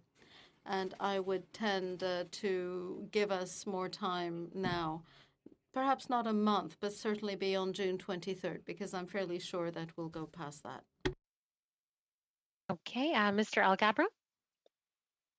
So Madam Chair, I think I may have a proposal for Mr. Duncan that he might agree with. Let's finish the report, and if we need an extra week to Ms. Normandy's point, let's do so. But submit a report by June, end of June, and then if we choose to come back late August to review the situation at the time, and then add more recommendation to the previously written report, I see no problem with that. But let's not delay the recommendations that we can submit today and leave a contingency there that say, and we can meet again late August to re-examine or review what we've done. Okay, thank you for that proposal. I think we're getting somewhere. We do have the option, the clerk has informed me, of having a 1-hour committee business meeting tomorrow, if you would all like to hash this out further. But I do think we've made some progress. So it seems like we want to have more time. Many have raised that, but then the concerns to that are people want to see an end date to that time still, not an unlimited amount of time. Some proposals have come forward about perhaps the end of June, which Mr. Alghabra has just said. So Right now, I guess the first question I should have, because we can schedule more committee business meetings, is would you like me to schedule another committee business meeting for tomorrow? Yes, or do you think we can move forward with Thursday's witnesses and agree today as to when you would like that end date to be? Madam Chair, if we can find a compromise quickly, we may not need the hour tomorrow. So let's defer this. I'm hopeful. Let's defer this question to see how the next few minutes go with the maybe agreement, if we reach an agreement. Is there a deadline that would be agreeable to the members? A possible deadline of an extension of 1 week or 2 weeks? Those both have come up. I think it's important to clarify that the House will not be able to do committees between June the 24th to July the 3rd. So if it's an extension, it would have to be the beginning of July. Just wanted to clarify. And thank you for bringing that up before too, Ms. Blaney. And thanks for reminding me of that too. And I think that is what has caused this deadline to be where it is. So that's another challenge that we have. Justin, would you like to chime in there as to what challenges that might pose? Is that correct, that we won't be able to have any sittings after that time, during that time? Yes, Madam Chair, that's my understanding, that the system will be down for IT maintenance during that week, which would make it impossible for any virtual proceedings of our committee or any other committees or of the House to be meeting during that week in a virtual sense. So any deadline, of course, related to when the committee needs to report back per the House instruction of May the 26th would need to take that break week or that maintenance week into consideration, therefore pushing a deadline maybe back by whatever the committee ultimately thinks would be appropriate, but knowing that during that week of maintenance, the committee would not be able to meet virtually in order to transact any business. So that week is from June. It starts on the 24th, is that correct? And then goes till the 3rd? July 3rd. Okay, so that's it's a week and a half. And that would set us out, if we wanted an extra week, perhaps to July 10th, or if we wanted an extra 2 weeks, out to July 17th. Madam Chair. Yes, Mr. Gerritsen. Mr. Turnbull is next, and then Mr. Gerritsen. No, sorry, I forgot to lower my hand. Go ahead, Mr. Gerritsen. Okay, Mr. Gerritsen. Mr. Clerk, I thought that you had indicated to us previously that we're required to return a report on June 23rd, and if that report was to request that we couldn't complete the work in time, and that we request more time, that we have to do that. Does that still stand? Mr. Gerritsen, you're correct. The House instruction from May the 26th does ask the committee to report back by June the 23rd. There's no direction as to what the content of that report has to be. Sure. For example, if the committee did choose to adopt a motion seeking an extension of that deadline, and they could report that back to the House. That could be the report. That's right. So given that information, I mean, I don't think that we have to decide right now, Madam Chair, exactly, if we need 1 week or 2 weeks. I think that we can just continue to proceed, and there might be an opportunity to conclude by the 23rd, or at least at that point, we'll know exactly what we're asking for, whether it's 1 week or 2 weeks, or we'll have a better understanding. I think it's premature to make the decision now as to how much time we actually need. I think it's just better if we hold off until we get to that point. I did like Mr. Algabra's suggestion that he made. And the last thing I'll say is that I do see a sense of urgency. Perhaps this goes back to Mr. Richards' original question as to what's the urgency. If we, for example, want to task our own people or hire a third party to make a system similar to what happened with the UK, similar to what the UK did, then we might need to need time to do that. So if we needed time to do that by the second week of September, for example, they need to build that software to to be able to accommodate the request. So I think in the interest of making sure that we give as much time, dependent on what we recommend, we need to make sure that we are giving enough runway for whoever needs to develop or put together the infrastructure that we might require as a result of this study. So would you, we need to clear the room now. Would you like for me to schedule a committee business meeting for tomorrow at 11 o'clock, Justin? Or did you want me to just move forward with Thursday's meeting for now? Why don't we move forward with Thursday's meeting and then discuss this at the end of Thursday's meeting again? We might have a better sense as to where we are by that point. Madam Chair, if I could just very briefly just break in here. So if that is what the committee does want to do, the committee has indicated about possibly getting back to the witnesses for the simultaneous interpretation, asking for a written response. Is that in fact what the committee wants to do as opposed to inviting them to appear as witnesses?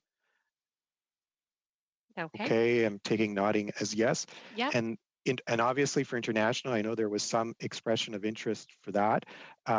There would potentially be a slot available to the committee for only 1 hour, 60 minutes on Friday.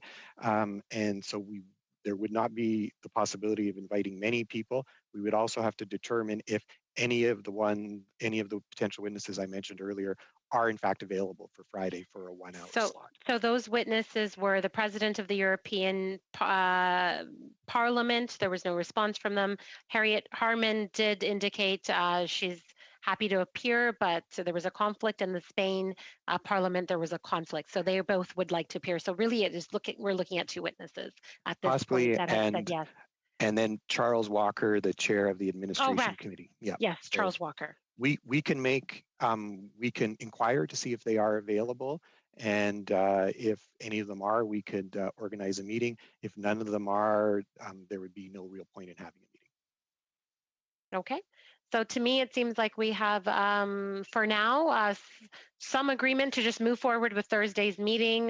We'll try to squeeze in some committee business again at the end of that meeting, and then we will move forward with a 1 hour meeting on Friday if any of the witnesses that we've already been in communications with are able to fit that into their schedule. Otherwise, you'll see no notice of meeting for Friday, and our next meeting will then therefore just be Tuesday, but we can discuss that on Thursday's meeting. Okay. All right. Okay, take care. Thank you. What time on Friday, Madam Chair? Go ahead, Justin. It would be at 11 if there is such a meeting, 11 to 12. Thank you. Thank you. Thanks, Have a good day. Thanks, Thank you. Bye.